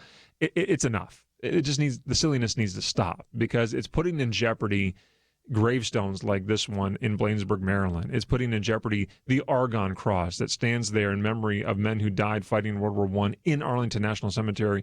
It stands it stands just a few feet away from the Canadian Cross of Sacrifice, also a cross standing steps away from the Tomb of the Unknowns, which is itself a veterans memorial from World War I, has that wonderful inscription on the side of it talking about, "Here lies a soldier whose remains are known but to God." Will that have to be sandblasted now? If this area of the law is not corrected? Ted Kennedy, for goodness sakes, has a gravestone in the shape of a cross in Arlington National Cemetery. Maybe his headstone's got to be knocked down as well. And where does it stop across the countryside, where we go and tear down 10 Commandments monuments, cross-shaped veterans memorials? There's a Star of David sitting on the Capitol Square in the state of Ohio. On and on and on it goes. Are we going to just start engaged in a religious cleansing of all these public displays of religion across the country? Far be it from that being the case. I suspect the Supreme Court is going to put a stop to this. Just how they do that is what remains to be seen. And we're going to see that before the end of June. And frankly, I'm eager for it, because it's long overdue. It's an historical moment. And, two things, as you mentioned, up for grabs. So, Lathan, do you think they'll wait till the last minute, since this is such a sort of a momentous decision being made? That wouldn't surprise me. I mean, there's no way of really knowing when that decision is going to come out.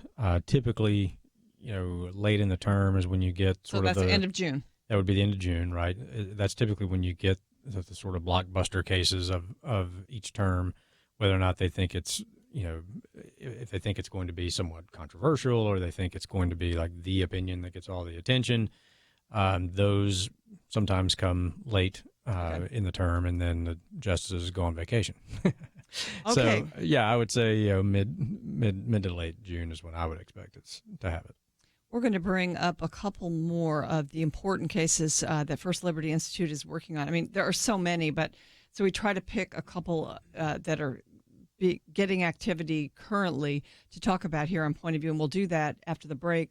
But I want to point you during the break to pointofview.net, to our Take Action section, because we asked everybody to weigh in with their member of Congress on the vote on the Equality Act, and people did, and Congress voted to pass it. It's draconian, and you can go there and now thank your member of Congress for voting against it, or scold them for voting for it. And we've got folks calling in on it. So that number is 800-351-1212. If you'd like to weigh in on that issue, or the idea of the president walking away from discussions on infrastructure, having been accused of a cover-up earlier in the day by the Speaker of the House, was that a wise idea?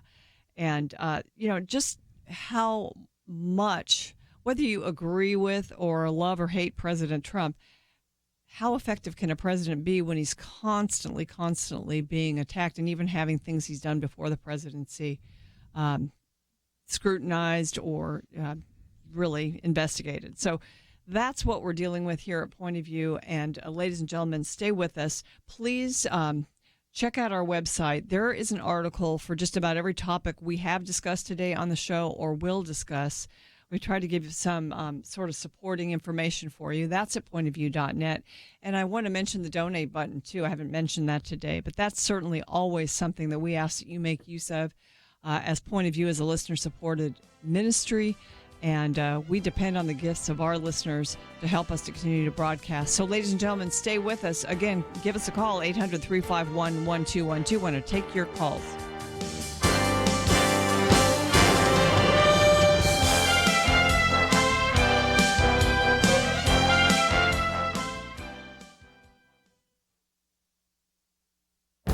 This is Viewpoints with Kirby Anderson.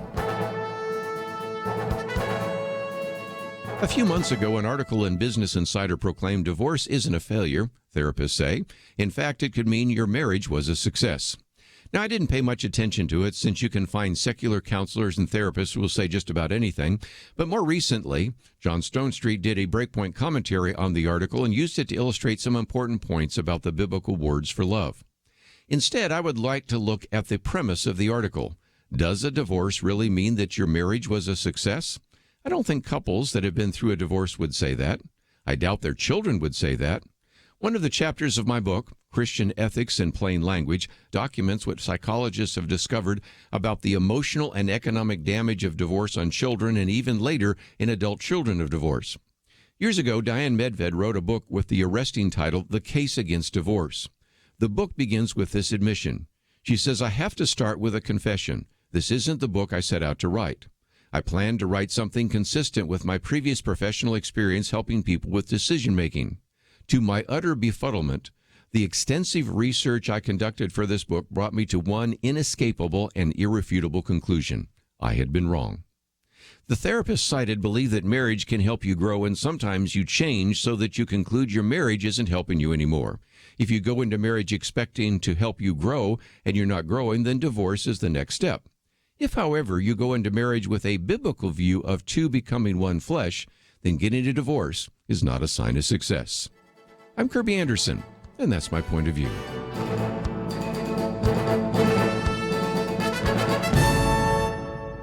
For a free copy of Kirby's booklet, A Biblical View on Anti-Semitism, go to viewpoints.info/antisemitism. Viewpoints.info/antisemitism.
You're listening to Point of View, your listener-supported source for truth. Our call-in number, 800-351-1212. We have been a little neglectful of the callers here on our Friday weekend edition.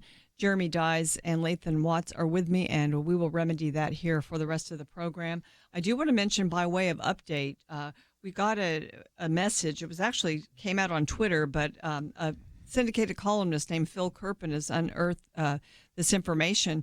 The Chick-fil-A bill was one of our early stories today in the program, and the Texas House and Senate have passed a bill to save Chick-fil-A at the San Antonio airport and really to stop discrimination against organizations simply because of the religious position of their owners. And so First Liberty has weighed in a different way through sort of legal means, and has been very busy trying to protect this right of Chick-fil-A. And now, what's the update, Jeremy? Well, according to Phil Kerpen's Twitter handle, and that's at Kerpen, Kerpen, he says, breaking, FAA's Office of Civil Rights has notified San Antonio International Airport and Buffalo Niagara International Airport that it has opened investigations into complaints alleging discrimination against a private company due to the expression of the owner's religious beliefs. That's pretty incredible. Now, if you go to firstliberty.org, you can find the letter that we sent on March 28th to the Department of the Department of Transportation. Who oversees the Department of Transportation?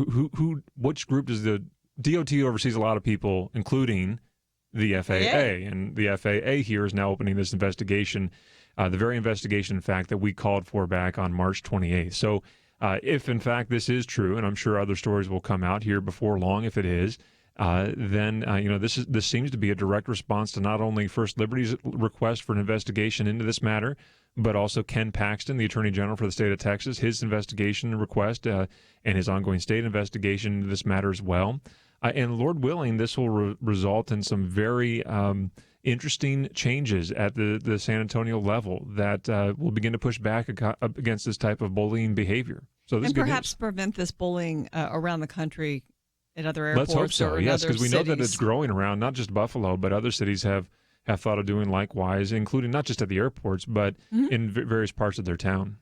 Ladies and gentlemen, we are taking your calls, 800-351-1212. I do want to mention, because I wrote a commentary on this week, the abortion bills and the abortion divide in the country right now.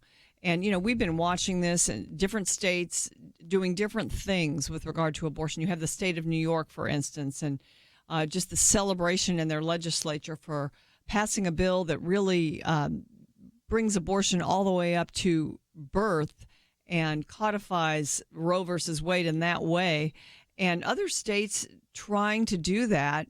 And then you have states like Alabama. You have 4 states that have passed bills that ban abortion when you can hear the fetus's heartbeat.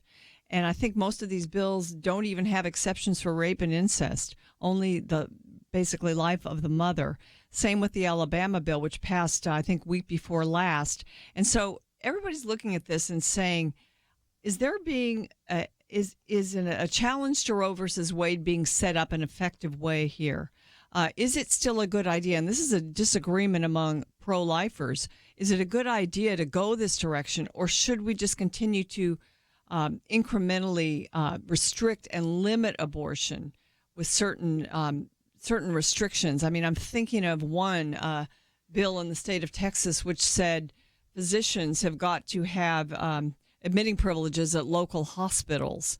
That was actually struck down, and now Louisiana has a similar bill. And there's just some hope that will actually be upheld and go to the Supreme Court. Perhaps that would be a way of chipping away at Roe. Chip away or overturn it entirely is sort of the difference of opinion within the pro-life movement. And then, of course, the pro-abortion movement wants to strengthen and codify Roe and make sure that people understand that abortion is available all the way up to birth. So these are the sort of the discussions that are they're really animating the news right now. And I want to get both of these attorneys' opinion on this. And Lathan, maybe I'll start with you. With regard to Roe versus Wade, do you think that Alabama bill could actually, not now, but a couple years down the road, end up as a real challenge to Roe? Well, you have the Alabama bill, and then you have bills like you mentioned, like in New York and Virginia, that have legalized basically infanticide. So if this gets to the court, I think it would be in a situation where you had possibly a circuit split, where there would somebody challenges Alabama's law, somebody challenges New York's law.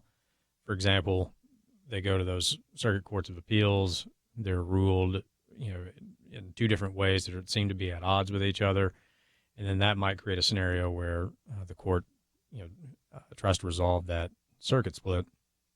I don't know with some of the comments and some of the decisions, the opinions. The Roberts Court seems to be a very conservative court. And Justice Roberts also seems to be maybe a little cautious about big sweeping decisions that would overturn precedent that's been in place for a long time. For instance, Obamacare. That's the way he rolls. And so I don't know, if even if a circuit split, it's very dicey territory trying to predict what the Supreme Court is going to do and how they're going to do something, or if they're going to do something. They could very well, they have let circuit splits go before. Cases that we worked on that involved a circuit split as to whether or not county commissioners could open commissioners court with a commissioner-led invocation. One circuit said they could, another circuit said they couldn't. Were appealed to the Supreme Court, and they left that circuit split in place. So trying to predict, trying to tee things up, for the court and just assuming they're going to take it and take a shot at what you want is it's risky. You don't know, and there's really no way of knowing. If this court, particularly the Roberts Court, I think if they addressed anything related to Roe v. Wade, I think it would probably be something along the lines of people challenging restrictions and whether or not they upheld those restrictions, and sort of the chip, if that's the chip away method that you're talking about, that's, I just said it's kind of tough to predict, but if I had to predict, that's probably what I would say this current court, with its current makeup, if they were going to do something on this issue, that's probably how I would expect them to do something. Now, I could be 180 off. They could take this case and come out, next term and say, yeah, Roe was wrong, and goes back to the states. States regulate it, and then Alabama law could be regulated, and New York can have their law as well. We'll see. Jeremy, when you look at the pro-life movement in itself, you've got discussions going on right now within the movement, because some people are saying this Alabama strategy of just basically banning almost all abortions is not the way to go. As a matter of fact, we could hurt ourselves. And others are saying, no, let's just try all ways of restricting or banning abortion and see what reaches the court and see what happens. What do you think? Well, look, I think both are reasonable ways to go forward, and there's no reason to not try both ways of going about doing this. I'll never forget back in law school, my con law professor, who I did not agree with on most things, he handled this issue, I thought, very well. And his first day of covering the abortion debates within law school, and there are 4, 5, 6 different Supreme Court opinions that you have to go through during con law to figure out where they stand on this. And it starts with Roe v. Wade. And it actually starts a little bit before that, but really comes to a head in Roe v. Wade. Well, the question in Roe v. Wade that he asked, the very first thing he asked, is a room full of 100 different law students. He says, when did the court say that life begins? And the whole room just goes absolutely silent. And as is the case with every law school class, everybody's trying to avoid the glare and the stare of the professor.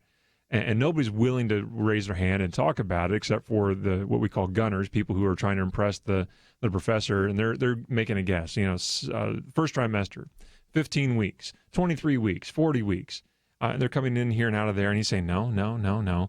And finally, and I get to paint myself as the hero of the story, I suppose, but I finally raised my hand because it took me that long to get my courage up, and I say, well, Professor, I don't think it did. It never did articulate when life begins. And he says, that's right.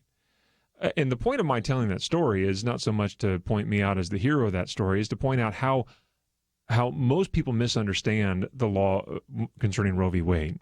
Roe v. Wade would actually allow what Alabama has done and what New York has done. Were that we could go back to Roe v. Wade in some respects, that we could actually allow states to make the choice between whether we're going to have abortion and whether we're not.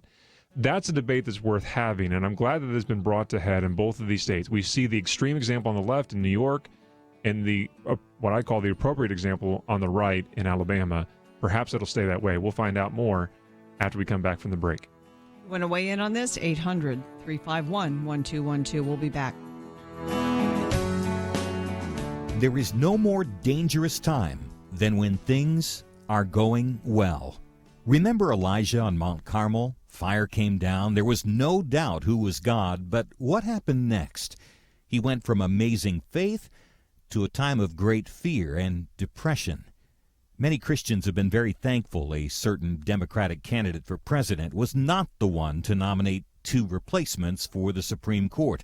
But as with Elijah, times of great victory are also times of great danger.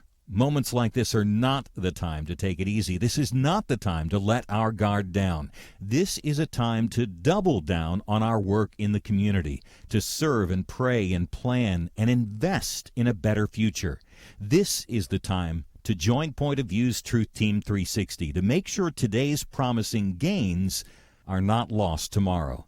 Show your commitment to our future by visiting pointofview.net/team or call 800-347-5151. Ask to join the Truth Team. Pointofview.net/team and 800-347-5151. Point of View will continue after this.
You are listening to Point of View. The opinions expressed on Point of View do not necessarily reflect the views of the management or staff of this station. And now, here again is Penna Dexter. Talking about abortion, and Alabama Governor Kay Ivey signed that state's new Human Life Protection Act, and it was really a strong abortion bill. It bans most abortions, leaving only an exception for a health risk to the mother. And she said this bill may be unenforceable because she expects challenges to it. And but she also just talked about how it's time once again for the U.S. Supreme Court to revisit this important matter. And that's kind of what a lot of people on both sides of the abortion issue are looking at. You know, when this New York legislature, I just can't forget this picture in my mind of them cheering their draconian abortion law, allowing abortion basically up to the point of birth, and them lighting up pink lights all over cities in New York and just celebrating that. It's pretty disgusting. But I think what that did was it encouraged the heartbeat bills, and it also encouraged the Alabama ban and some of these strong abortion laws. We're really in a fight over abortion now. I think it's one that now we can say really is a true picture because, Lathan, we can see now into the womb, and we know that this is the taking of a human life. It is, and as technology has gotten better, and those 3D ultrasounds and all sorts of things, and advances in medicine, to we know just how young in a pregnancy, a little baby can survive. I think that's why you've seen attitudes about abortion, particularly among younger people, millennials and younger, have shifted to the pro-life position, or at least a healthy respect for life, and which makes things like what happened in New York even harder to explain or to understand. So it's the issue is not going anywhere. I mean, it's obviously going to continue to be a bit of a political football in some places, but we'll see. We'll see how. Some of these laws are probably going to be challenged in court, and we'll see what those decisions come out as, and if they're appealed, and if there are precedent-setting appeals, then maybe we see some progress on the issue. I posted something today at pointofview.net. It appeared in the Wall Street Journal yesterday, Jeremy, and it's not really doesn't really even mention Roe v. Wade, but a lot of people look at it and say that's really what it was about. It's called Thomas and Breyer's, Starry. Is that how you say it? Yeah. Kudos to the headline writer on that one. That was good. Thomas and Breyer Stare Contest is what it looks like, but right. It's actually Starry, as in Starry Decisis. So explain that, because how does that relate with Roe and the possibility of overturning it? Yeah, and by the way, every legal nerd nerded out to that headline. Well, I'm cool. not that much of a legal nerd, but I nerded out to it. Yeah, so the legal Latin is stare decisis, which basically is what normal people call precedent, right? But it sort of has this seriousness that is attached to it, that it is, as one lawmaker once called it, super precedent, right? It is somehow kind of grown and you just can't overturn it. You can't overturn it. All right, galvanized so that it's harder to get rid of, if you will. So precedent, stare decisis, basically says, look, if a case has been decided, let's leave it decided unless there is a super strong reason to overturn that. Well, with that article, and I had a chance to read it through yesterday as well, what that's basically making clear here is that there's a bit of a debate between Justice Thomas and Justice Breyer. And I think there's an appropriate debate here, and it's kind of taken an ideological turn, which I think is understandable here. You got Justice Thomas, who is coming from the conservative perspective, and Justice Breyer, who is speaking for the very far liberal wing of the court as well. So you have the two different visions, legally speaking, for what this country ought to look like under that standard. And Justice Thomas is basically saying, hey, look, everything is up for change, right? I mean, if we're going to have true judicial review, then we can certainly overturn precedent if it needs to be overturned. If it was a bad precedent to begin with, it should be gotten rid of. And Justice Breyer kind of, I think, recognizing that some of the handwriting might in fact be on the wall for some of these cases is trying to do damage control, saying, hey, whoa, we've done a lot of work in the last couple dozen years or or maybe the last 50 years, or maybe going further back than even that, of really growing a whole area of the law, inventing, we would say, a whole area of the law that is not in the Constitution. We have allowed the Constitution to evolve under these precedents. We shouldn't just toss them aside willy-nilly like that. Now, they're very quick to overturn voters' votes in the case of the Proposition 8, the marriage amendment in California, and a variety of laws like that. I mean, even in the same-sex marriage case that Justice Kennedy wrote, there's kind of tossing that aside and kind of pulling out from the penumbras, the outside edges of the Constitution, new rights within it. So that's been done over and over, especially in the abortion debate. So that's what's taking place right here is kind of setting up this standard, or this little ideological war between the two sides of the court, saying, which one are we going to follow here? Well, right now, theoretically, the conservative side has more votes than the liberal side does on this issue.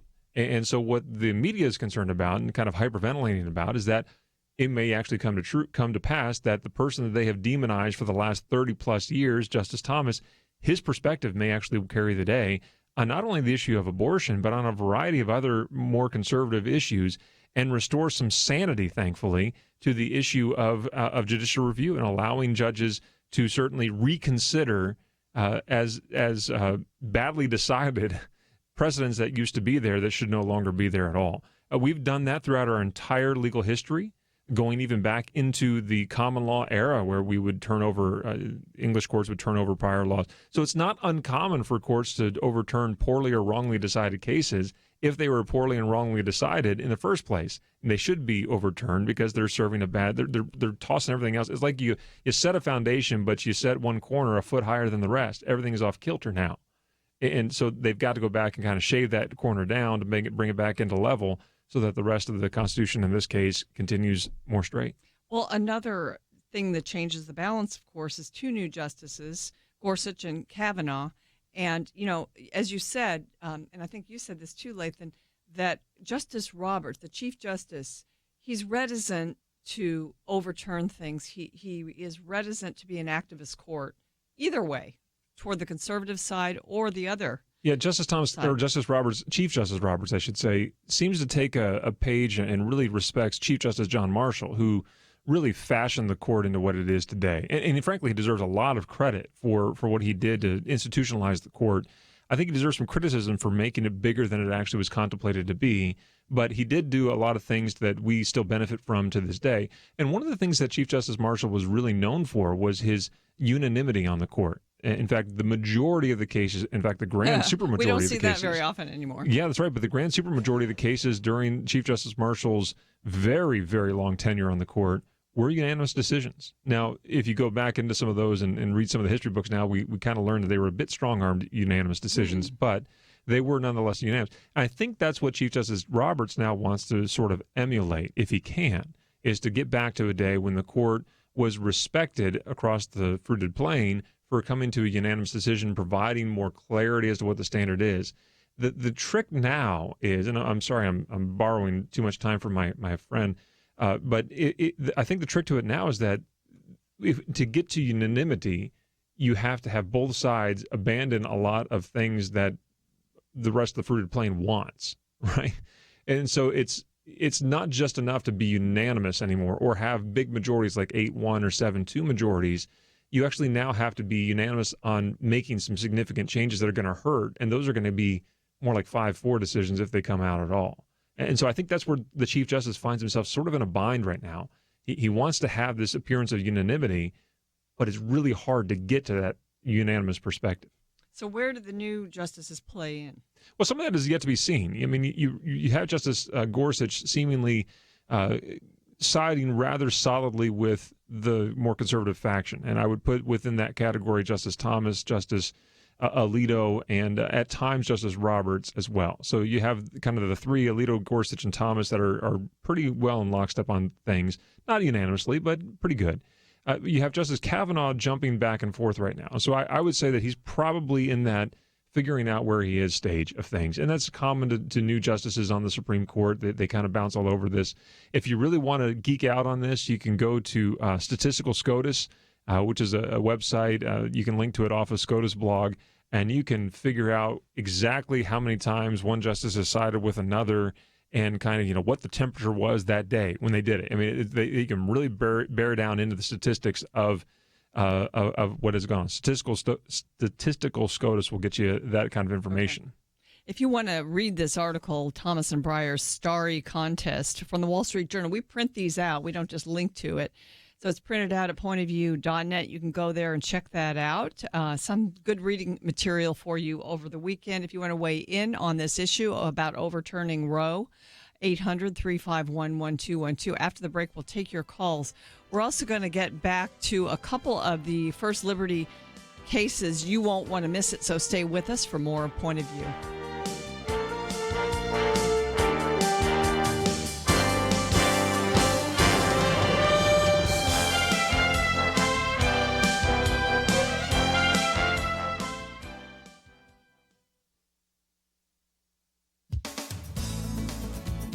When Alabama Governor Kay Ivey signed the state's new Human Life Protection Act, she implied that the goal of the bill is to set up a challenge to Roe v. Wade, the 1973 Supreme Court case that legalized abortion nationwide. She said, to the bill's many supporters, this legislation stands as a powerful testament to Alabamians' deeply held belief that every life is precious and that every life is a sacred gift from God. She also said that in the short term, the bill may be unenforceable. She was referring to the expected challenges to the law, likely followed by a protracted legal battle. She said the sponsors of this bill believe it is time, once again, for the U.S. Supreme Court to revisit this important matter.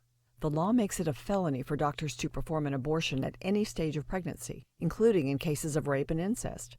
The only exception allowed is to prevent serious risk to the health of the mother. The Missouri House just passed an 8-week ban. Other states have recently enacted strong restrictions on abortion, including 4 states, Georgia, Kentucky, Ohio, and Mississippi, banning abortion after the baby's heartbeat is detected. But Alabama's law is the strictest. The pro-life organization Susan B. Anthony List points to other legislation that could more quickly tear down Roe. At the top of SBA's list are the pain-capable bills. The Pain-Capable Unborn Child Protection Act has passed the U.S. House 3 times, but never the Senate. Versions of this law have also been enacted in 21 states. These laws ban abortion after 20 weeks gestation, with some doing so at 18 weeks. There's evidence that the unborn child feels pain around this point in a pregnancy. SBA is pleased states are passing all this pro-life legislation. Their position is that now's the time to give the High Court as many opportunities as possible to overturn Roe.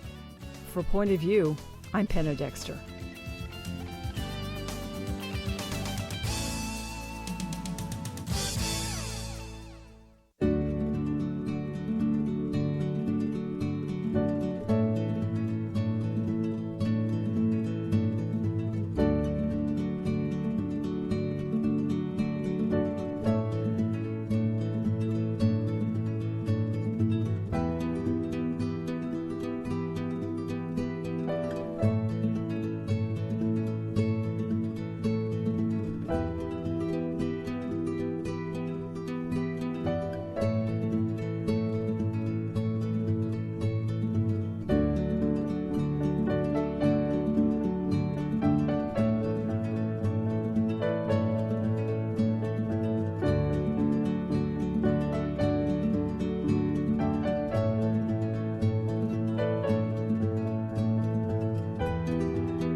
Now, back to Point of View, your listener-supported source for truth.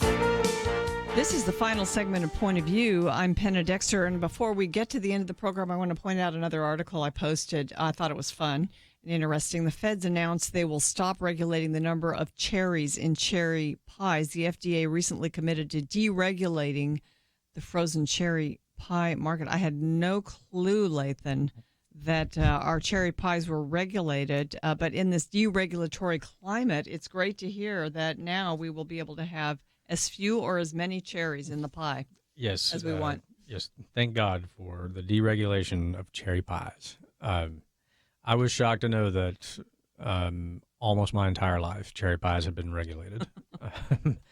But we take what we can get, I guess. I'm glad to see the deregulation efforts have reached the FDA, and as sad as I am to know that cherry pies were regulated, I'm just as happy to know they're no longer will be. Apparently, it was a high priority in the FDA, and a down payment.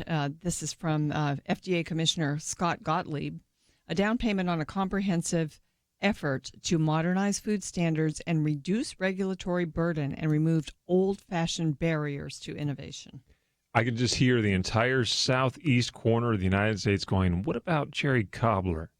Has that been regulated? Has that been left off the list? I mean, Leave can it we to add Jeremy more cherries Dies now? to think of that. Yeah, man, you got to have the cobbler. It's good stuff. So, boy, this gives new meaning to Ronald Reagan's old adage, right? About if it moves, tax it. What's the phrase? I can't even remember it now. But if it moves, tax it. If it stops moving, subsidize it. And if you don't have enough cherries, regulate it. Yeah, or if you have too many cherries, regulate it. So I don't know what it must be now, but my gracious, we've gotten to the point. We used to call them bean counters. We have cherry counters now. I hate to say it, but I really like the crust the best. So Well, I don't really sure. care how many cherries are in the pie. Yeah, you see, I married a Yankee woman, and God bless her. I love her to death, and she's just absolutely lovely. But she does not understand my love and fascination with sweet tea and anything cobbler and any kind of fruit inside of a crust of any kind. Yeah, that is. I'm with her. Well, someday y'all become Americans. Whatever. Hey, listen, Lathan, give us a quick update on these cases, because one of them, there's one in Magnolia, Texas, which I'm told is near Houston, and really basically churches, of course, there's a few churches there that are experiencing a little bit of, I guess you'd call it persecution, but extortion maybe, because churches are supposed to have some relief from taxes. So the city of Magnolia they're trying to squeeze some money out of them a different way. Right. So Texas, like most states, recognizes the benefit to the community that churches and other nonprofits provide, and so they exempt them from property taxes. The city of Magnolia decided that these churches were not paying their fair share and decided to raise the water rates on churches, nonprofits, and schools also. The increase ended up making their water bills 3 to 4 times what the city was charging the commercial rate. So the business right down the street's paying one rate, and the church right down the street's paying 3 to 4 times that. It's a blatant attempt to circumvent the law. We tried to contact the city and let them know, hey, you can't really do this. Always trying to assume the best of everyone, and maybe they just don't understand. We tried to explain things to them, and they basically ignored us and did it anyway. So now they can explain it to a judge. We've filed a lawsuit, and we're confident in what the law is, and this judge will now force the city to abide by the law. It seems pretty simple to us, but we'll see.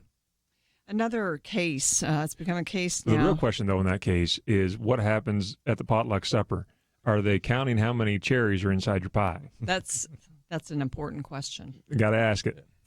At pointofview.net, we posted an article about this next case. It's the Hauge case. We've talked about it here on Point of View, but there's been a development about it. Again, First Liberty had to get tough because of this, and you can go to pointofview.net perhaps as we end the show, and there's a video about this case. It's really well done. It has to do with a news report on it. But Jeremy, just tell our listeners about that by way of update. Yeah, Ken and Leave Hauge moved into a senior living facility in Virginia, and they quickly realized the need and desire, frankly, for a little Bible study there. Now, keep in mind, this is a place where many of the residents are hard-pressed to get out on a Sunday or even on a Wednesday night.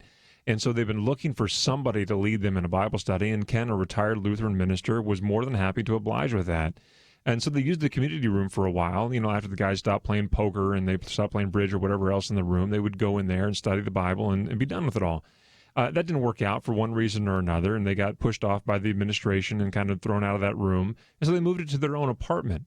And before long, Ken and Leave received a letter from the management saying, you've got to stop this.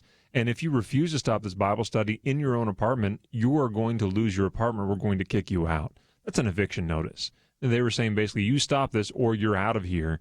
And that is absolutely a gross violation of the fair housing laws in this country. The administration cannot kick you out of your home for simply engaging in some sort of free exercise of religion like that. In fact, if you go to the Department of Justice's website, there is this exact fact pattern on their website saying how awful this kind of behavior is and how gross of a violation it is of the fair housing laws in this country. So what have you had to do? Oh, we sent them a letter first. We've tried to conciliate with them and we thought, heck, they just back off here, I would think, right? That this is no big deal. They would realize the error of their ways. Nope, not going to happen. So we've actually had to lawyer up now and get an entire team put together here and file a lawsuit in federal court. We've literally now made a federal case of this, and we are taking them to court and applying the law to them. And so hopefully either the judge will order them to shape up, or they will shape up themselves and start applying and complying with the law. Ladies and gentlemen, if you're not convinced of how important protecting our religious liberty is, just listen to Point of View every week, and you will hear about a lot of these really attacks on our religious liberty. But thank the Lord, we have First Liberty Institute to come in and really help out. And, people, and this is what I love, of course, is that people who could never afford to defend their liberties can do so because of your organization. And we're so grateful, Lathan and Jeremy, for that. Really, really very grateful. And it's good to update people. So keep listening to Point of View. I want to thank both of you for being with me, and just have a great Memorial Day. Certainly. Same to you. Ladies and gentlemen, I do want to point you to pointofview.net one more time today. We've been asking you to go there to weigh in on the Equality Act, and you can read more about that there also. And now that the vote has happened and the Congress says, yes, we want one of these draconian bills to force people to violate their faith across the board and violate the rights of really the difference between men and women in this culture.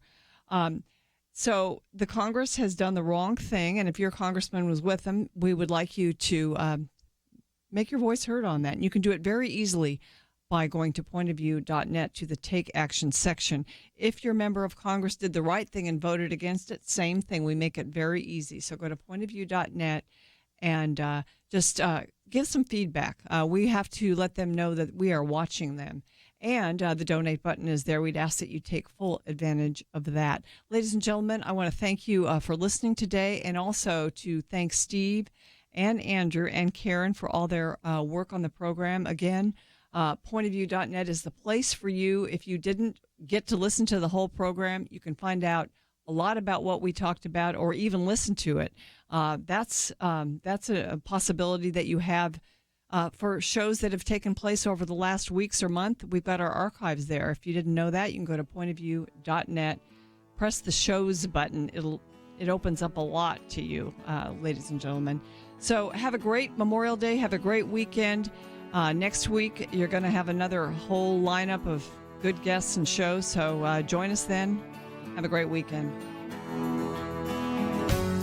So you sit down and do your budget, and you look at all your monthly costs and your bills and your income, and it seems like there's never quite enough. You know what would really help? Finding $500 a month to help balance things out. That is the typical savings, $500 a month for a family when you switch to MediShare for your health care. And when it comes to healthcare sharing ministries, MediShare is really the gold standard. It's been around for 25 years and has more than 400,000 members. It's been around so long and grown so much because it works. And whether you're single or married or have kids, this could make sitting down to do a monthly budget a lot more fun. $500 a month can more than cover a car payment or pay back loans, whatever. So join MediShare and go out to dinner to celebrate. Here's the number to call. They are incredibly kind and helpful to talk to. 855-90-BIBLE. That's 855-90-BIBLE. 855-90-BIBLE. Tired of fake news? Support truth. Join Point of View's Truth Team and bring healing to America. Go to pointofview.net/team. Pointofview.net/team. Or 800-347-5151. Point of View is produced by Point of View Ministries.